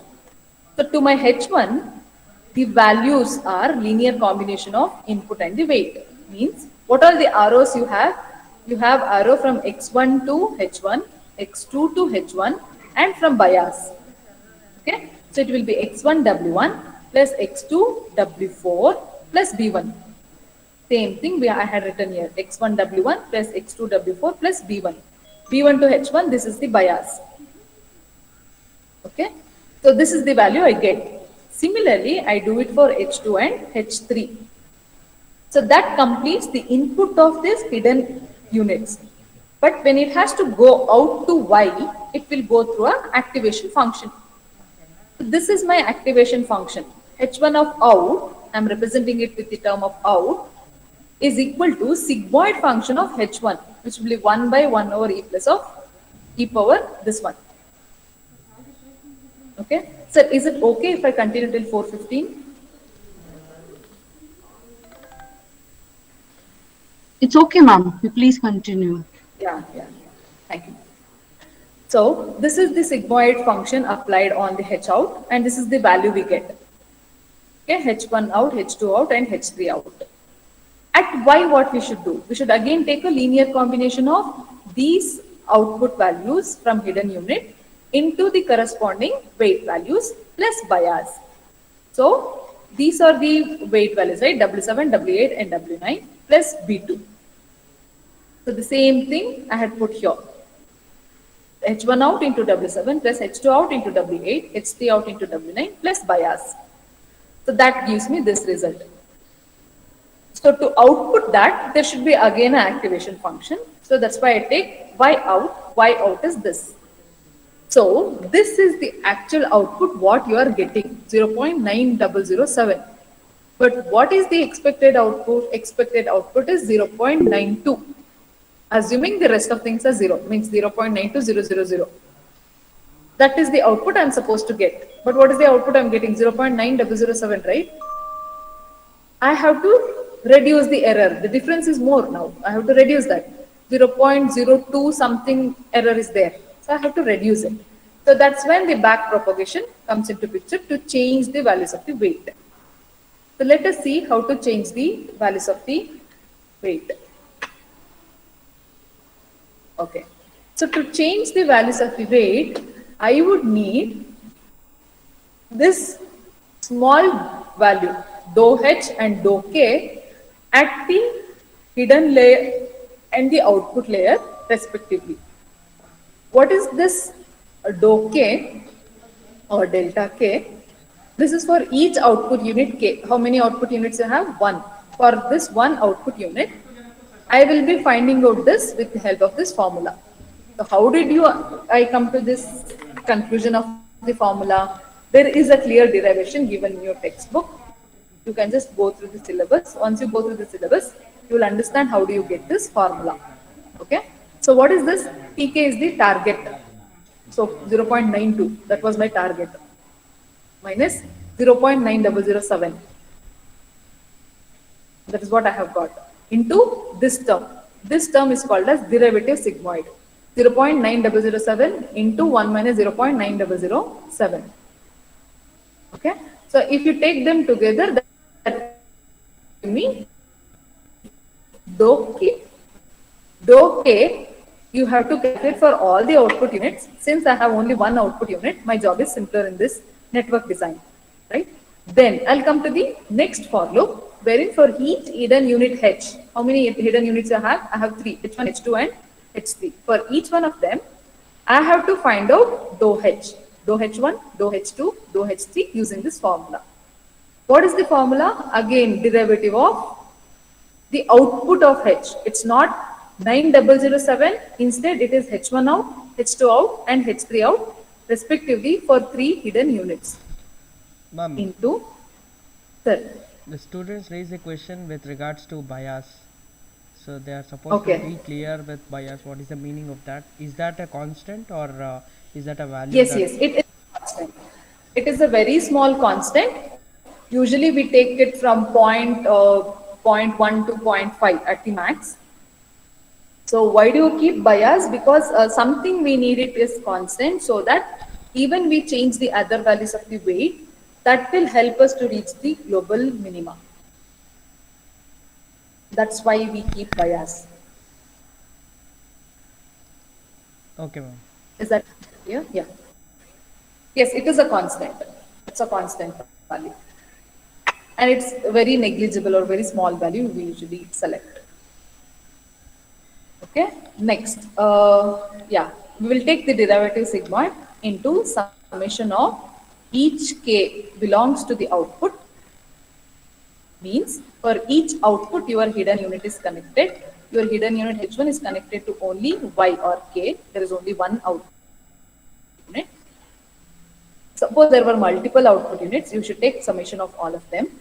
The weight from here to here, which is W7, suppose for this H1 to K, into delta of K, whichever you have calculated earlier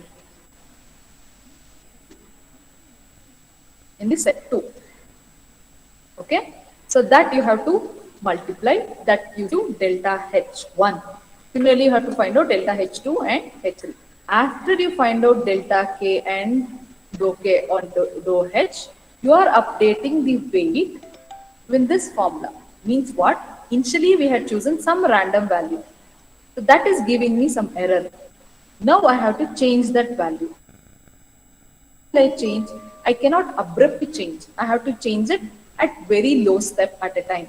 Means suppose it was 0.006 at one at initially, I cannot change it to 0.007 straight away. I will go to 0.0062, 0.0063. That's the major reason why we use this bias or this constant, one more constant here, neta, learning rate. This we call it as learning rate. Usually we give it as 0.05 or zero point 0.1. Okay, all these terms are used for the same purpose. And they are very important questions from your interview point of view also. Please have a look at it. Right? Then the previous value of weight is added with this delta W of ij. Delta will always tell a very small thing, right? So very small value will be added to this Wij. So what is this W delta ij? Delta ij is calculated by neta into delta j into xij. Delta j we had taken here, either it could be delta k or delta h1, h2, h3 into xij. Xij represents the input. For this side, hidden layer to output layer, xij will be h1 out, h2 out, h3 out. For this side, from input layer to hidden layer, xij will be x1 or x2 input.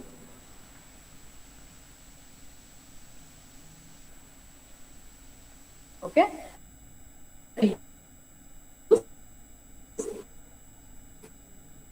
In our program,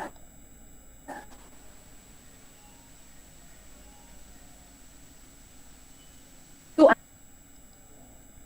Ma'am, your voice is breaking, ma'am.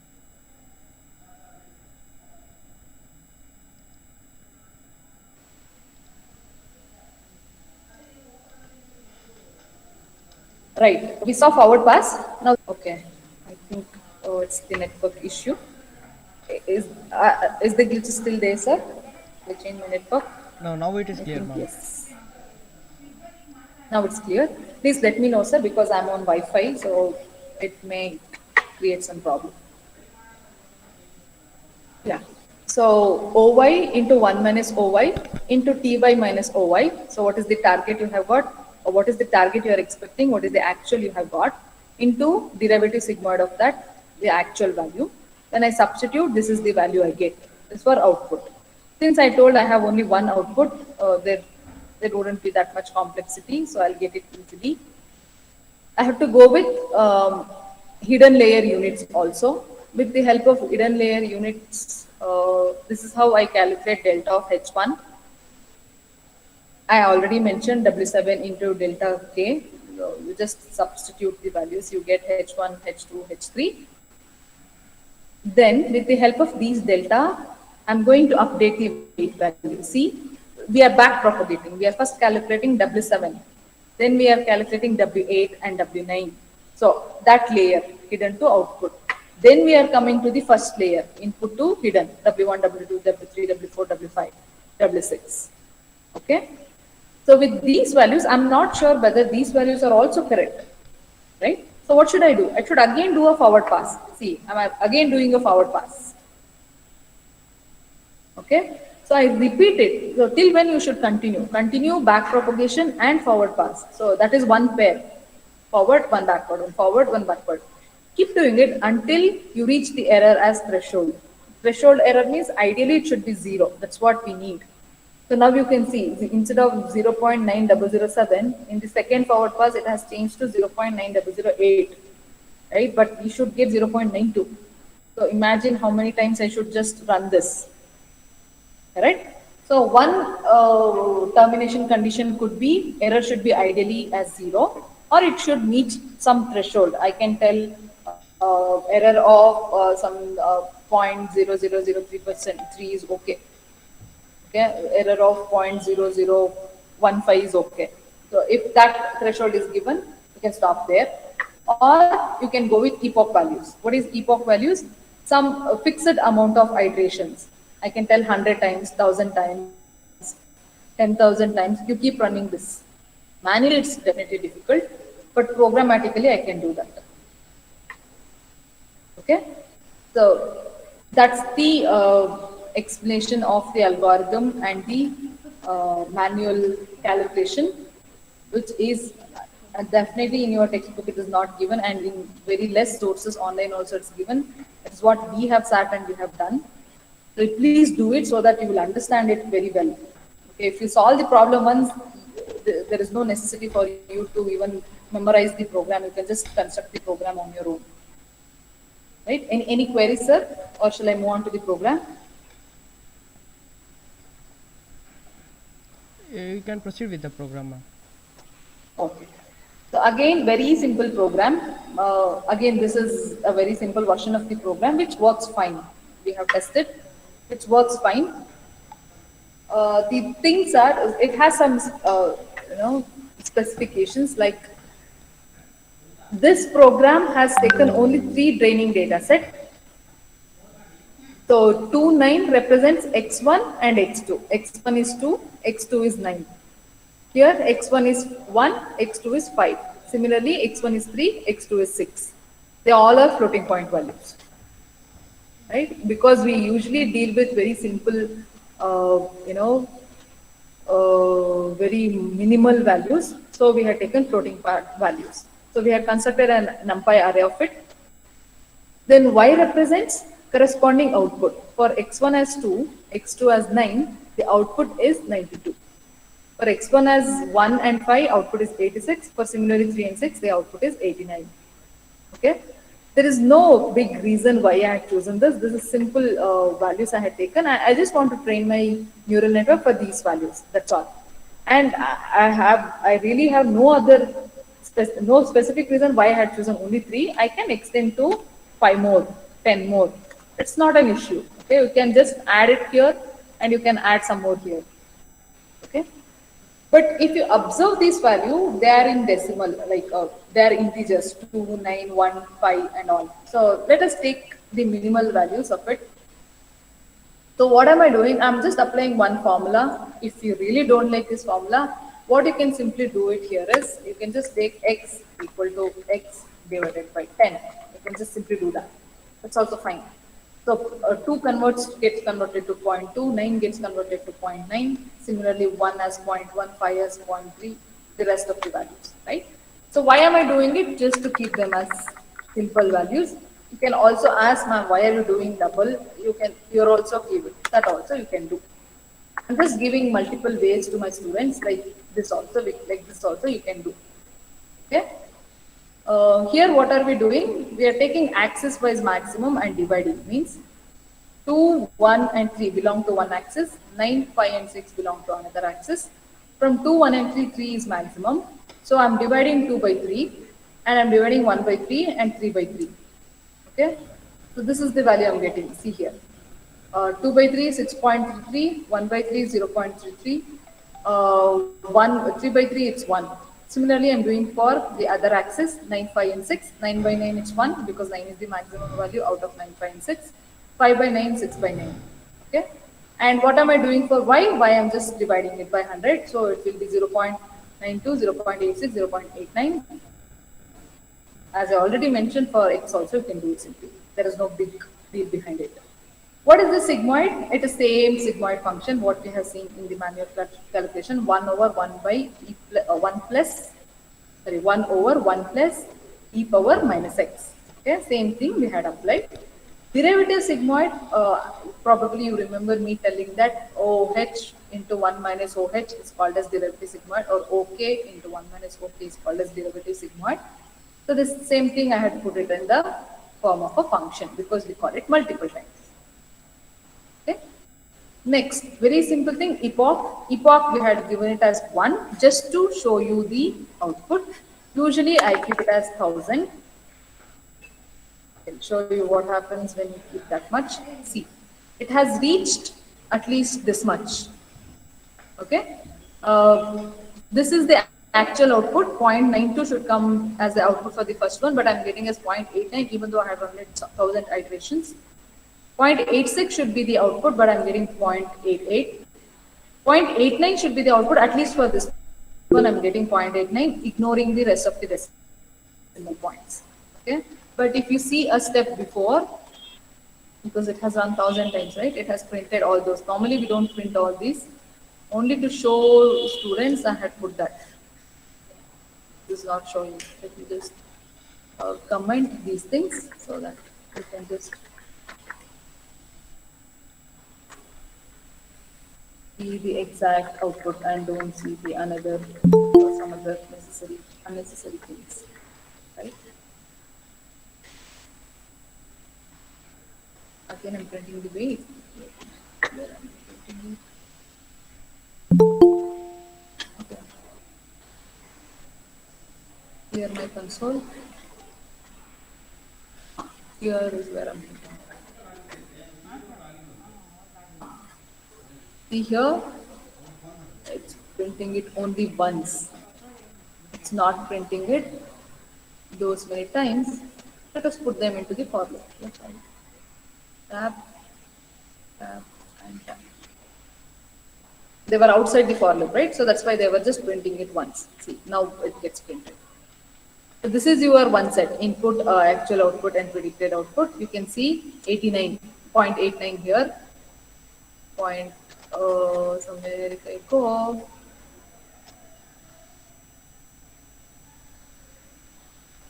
all the way it sees it shows 0.89, right? So this you look at 0.8960. What do you have down? 0.8960. Okay, not much difference. Yeah, here you can see 0.88209746, 0.88209606. Very small change. That's what we told you. That will happen at a very small changes. The reason behind that is it should not miss even a simple, very decimal, 0.00001 decimal. Also, it should not miss. That's the whole objective. That's what we call it as global minima. It should not miss the global minima. Okay. So as a program, you can either take them printing all of them, or you can just take printing only once as a final result. That's left to you and the post teacher and the examiner. You can just justify with whatever you have done. That will work, not a problem. Okay. Epoch will tell how many number of iterations the forward backward should work. LR represents the NETA learning rate, which will, as I said, usually be 0.05 or zero point 0.1, something like that. This is the design of my neural network. I had taken as two neurons in the input layer, three in the I'm output sorry to hidden layer. interrupt. Yes, sir. There is one question. Sir. Whenever you get an output, is that really a numerical value every time for all the applications, or can we have images as an output for some processing? I would definitely be very, happy to listen to that question because all the way I'm showing you numbers. See, we know machine understands binary, and even if you take image, it will be converted in the form of numbers only. Okay, because RGB values, gray values, or binary values. If you take RGB image, which is a color image, it will have different value for R, red, green, and blue. Okay, but it is tedious to handle RGB. That's why we convert to gray or binary. If you go with binary, it will have 0 or 1 value. So usually it will be numbers as an intermediate result. To showcase to us, it could be converted back to image and shown, but it will be numerical all the way. But yes, as you told, input is an image, output is an image. That is possible. But internally, they get converted to numbers and they work. Thank you, ma'am. Thank you so much. Yeah. Okay. So output neuron only one. So I had kept the design very simple for all throughout my explanation. So as I mentioned, what should be the design is the big question. So for that, you should take up some core machine learning advanced course and discuss more on it. Then, what am I doing here? I'm taking a random number of matrix. So please observe, I'm all the way using the matrices here. Why? Because I have taken them also in the form of a matrix, 2D array. Okay, here also I'm taking them 2D array. What is the size of it? This is the size of row, this is the size of column. Okay, 2 cross 3. Then I'm taking the random value, I'm just printing the random value. Let's just clear it and run it one more time so that you can see it for one thing properly. Wait. Uh, Input layer neurons, how many? 2. 2 cross 3. 2 rows, 3 columns. Okay, 2 rows, 3 columns. It's done. This is the weight. Similarly, you can print for BH. BH will be nothing but your bias at the hidden layer. W out for the output layer. How many output layer neurons you have? 1. How many hidden? 3. So 3 rows, 1 column. It's done. Random, we are just calling random. This uniform is to have a uniform distribution of values. I don't want something like 0.5 and other thing as 10 and other thing as 0.06. Okay, so I need them to be uniform. That's why we use the term uniform. Okay, and I've told you what is this size. So it will create such kind of an array. Okay, B out is the bias at the output. What is this loop? This loop is implementation of your algorithm. Very simple algorithm, just that you have to concentrate a bit. For I in range of epoch, suppose you give epoch as 1000, this is going to work 1000 times, but I had given it once, so it is going to work you one time. So what am I doing here? I'm taking the dot product of it. So why am I taking dot product of it? See, my x will be, let me print x also, it will be easy for you to understand. At least one if I show, the other thing you will understand easily. Right. My x is 0.66, which is x1, and 1 is x2. Okay. 0.33 is x1, 0.55 is x2. 1 is x1, 0.66 as x2. So it's column wise, right? Column wise is x1. First column is x1, second column is x2. So that first column should be multiplied with what? X1, X2 should be multiplied with the weights. So 0.66 should be multiplied with 0.0443536668, and 1 should be multiplied with this. So that is nothing but a cross product, right? Cross product in your matrix. So we are taking that dot product of your matrix. So we are taking the dot product, np dot dot. So x and y, the normal matrix multiplication. Okay. So that gives me x1 w1 plus x2 w2. That should be added with bias bh. That's get added. Then what you should do, that is an input to the hidden layer, and you have to apply the sigmoid of it. So I call this sigmoid function. We have seen the sigmoid function. this will give me H1 out or H2 out, H3 out, whatever. But it is not separate, H1, H2, H3. It is all done in the same matrix at once. That's why we have used the matrix. Then, what are we supposed to next calculate? We are supposed to next calculate at the output layer. Again, the same thing. Hidden layer, H out into W out. W out is a matrix. Dot product plus bias and sigmoid. So that gives me the output. This is your forward propagation. That's why the comment is also given. It's a forward propagation. Once you got that, you have to see the backward propagation. Here the termination condition is epoch. So I'm not testing whether my error has reached the threshold or it has not. Instead what I do, I just continue with my backward propagation. So what is backward propagation here? Error is equal to y minus y out. This is my basic formula for error. Y is the actual output, sorry, target output. Output is the actual output that you have got. The difference is error. What is the formula? The formula is OK into 1 minus OK into, you have to, one second, I lost it. OK into 1 minus OK into this error, correct? So we have that error. OK into 1 minus OK will be got by the help of derivative sigmoid function. I told you, whatever you pass, OK into 1 minus OK, that gets done. That is multiplied. That is your D out. You got that. Next means do K. This is your do K. Now I have to find out do H. So for do H also I need error. I am taking that. But I am taking the transpose of your weight. Why? We have the summation, right? Output into, what we should do? Output into this one. Oh, where is my point? Yeah. Here. This is what I need. Right? For that, I'm taking the dot product, I'm taking the transpose. Why am I taking transpose? Because W out is horizontal. See, it is horizontal. Okay? I don't want in that fashion. I just want to multiply it with this. So I'm just changing it to transpose. That will give me error of hidden layer with respect to output. I find out OH into 1 minus OH with the help of derivative sigmoid. I multiply these two.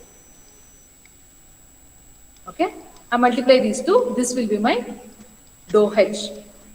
This is my do K. This is my do H. Then what should I do? I should find out delta of Wij.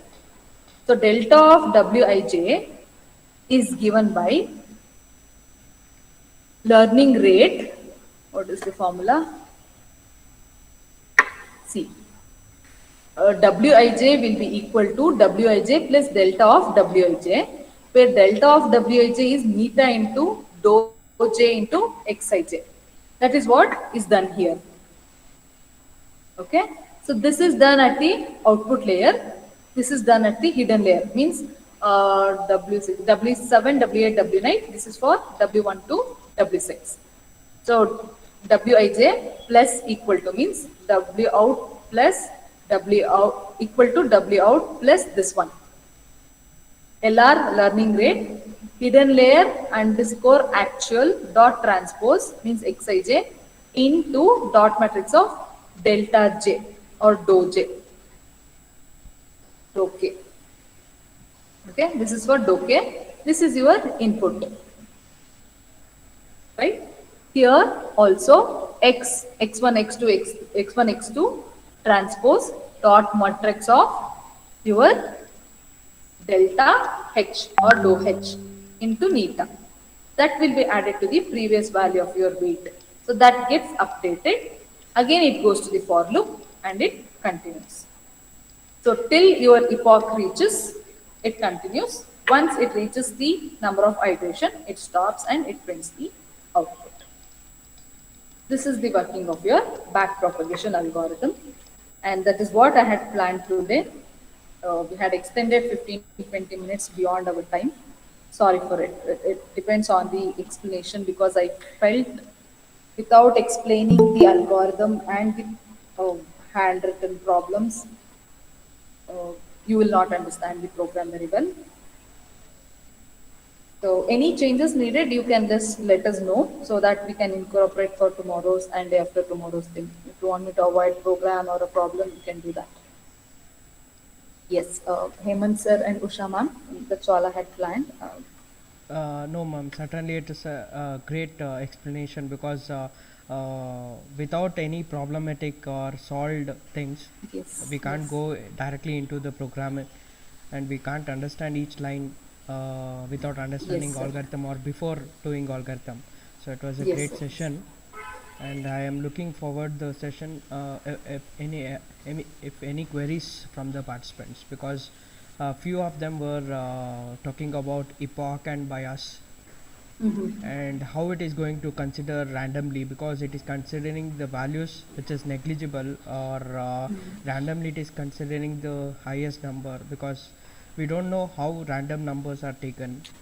So Okay, okay. it can be Epoch, between 0 and 1. yes, yes. Epoch is not a negligible value. Epoch is a number of iterations. No, That is a termination i'm condition. sorry i i'm sorry, Bias it is and bias. weights, yes, yes. Bias and weights are random values. Yes, I understand. Okay. Since you people have asked, let me explain even that. Okay, fine. So normally we use gradient descent for that. So it will look something like this. Okay, some curve like this. So here you have a error, and on the x-axis you will have weight vector, values of weight. So that's the only option left, and that is the standard way they normally follow. They usually take some random value for weight, but some negligible. Why negligible? I'll tell you. Okay, so suppose for the negligible weight value, this is how you get the error. Y-axis, this is the error you get.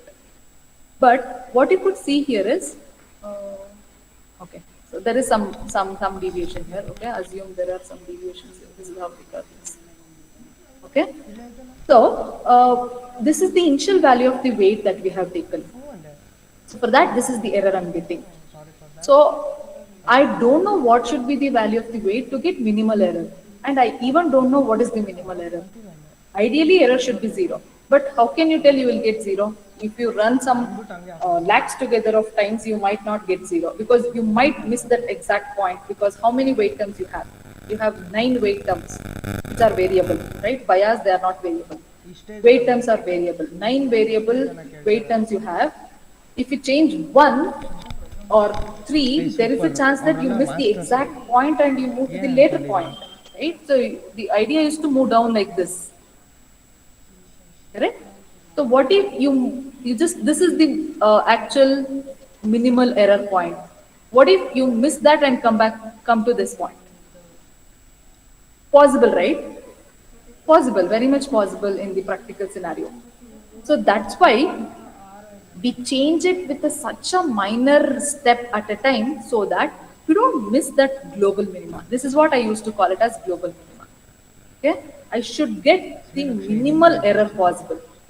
That's why a neural network has that huge application or impact because Yeah, at the training phase, finding out this hypothesis, which is nothing ಇದರಲ್ಲಿ but ನಾನು weight extension values, ಇದೇ is a ಮಾಡಿರಲಿಲ್ಲ. tedious job. It is a time consuming job. Okay, ಹಾಂ, so I image you some values for weight that may 84 give ಅಲ್ವಾ? me different error. Okay, it is too much of ಏನಾಗಲ್ಲ. error. So how should I ಹ್ಞೂ decrease? I would ಹ್ಞೂ not know how to ಇಲ್ಲ. decrease, right? So here is a procedure to decrease it. There is one more problem with this, and that's when the bias, learning rate will all help. You can see this one, this part. This is also less compared to the above and the below part, right? So this we call it as local minima. Means sometimes they keep the termination condition when to stop during the wait as if I get constantly the same error, I can stop. Okay, it's like a student is there, you are teaching constantly, teaching the same student 10 times, 100 times. He is not ready to accept. So what do you do? That's all. I cannot do anything. That could be the you know conclusion we come into. So the same thing here. So you keep on doing it, but there is no change in the error. You have done some 100 times, there is no change in the error. So you stop there, believing that could be our maximum value performance I can get. So what if the curve is like this? So here is where you have stuck. You're stuck with this 100 consecutive errors. Suppose you have tried 105th time, probably you have fallen here, right? You will not know all these things. Anybody, it's not only you, means anybody, even me, including any machine learning algorithm. Probably there are huge research going on. They will be knowing how to solve. That depends on the experience. So that's the basic challenges of machine learning, and that's why these bias and learning rate plays a major role. And this is not based on the standard gradient descent. There is stochastic gradient descent. There are many more things. Variations to gradient descent is also there. We are discussing very simple things so that you can go up with the lab programs. But in the normal theory, we discuss more in detail about it. I hope that cleared your doubts on it. You go through the textbook now, you will understand. These are all there in the textbook. But understanding each and every line and the word in the textbook, you should be very much concentrating on the contents there. Ma'am, there is one question from Sri Raksha. That's it. If I want to do classification of colors and want the particular color, Huh. then what is the significance of weights? Significance of Weights. weights. Yeah. Obviously, that see, if you are detecting the colors, so probably there are different shades of each and every color, right? So you want to know to what extent that particular color. Okay. So when you take any color, it could be let's assume you are working on RGB format. Okay. So when you are working on RGB, any pixel you take will have every value for RG and values for definitely for R, G, and B. Okay. But you are looking for one particular color, let's say the shades of white, wherein you know the RGB, this value of R you don't want, or that value of B you don't want. So at that time, the values of the weight you can keep it low. Correct? You cannot neglect that as an input. You have to take it as an input. But you can reduce the effect of that value which you don't want by keeping the weight values. Contribution of that by keeping the weight values low. Okay.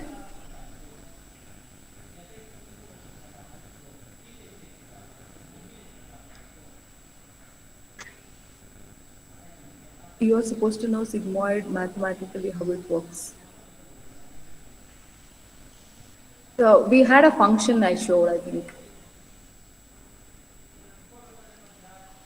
The question from Sri Raksha, is it like first I want to red, I give 0.5, I want blue as second priority, so I give 0.3. Is that something like that? No, you cannot specifically tell like that. Uh, Something similar to that, but you don't go to that core when you are doing that because we all have built-ins. If you are working on only red, you can give yes 0.5 for red. No problem with that. Is it like first I want red, I want blue? Second priority, yes. If you are working on shades of red, you can give more value for your weight values of red.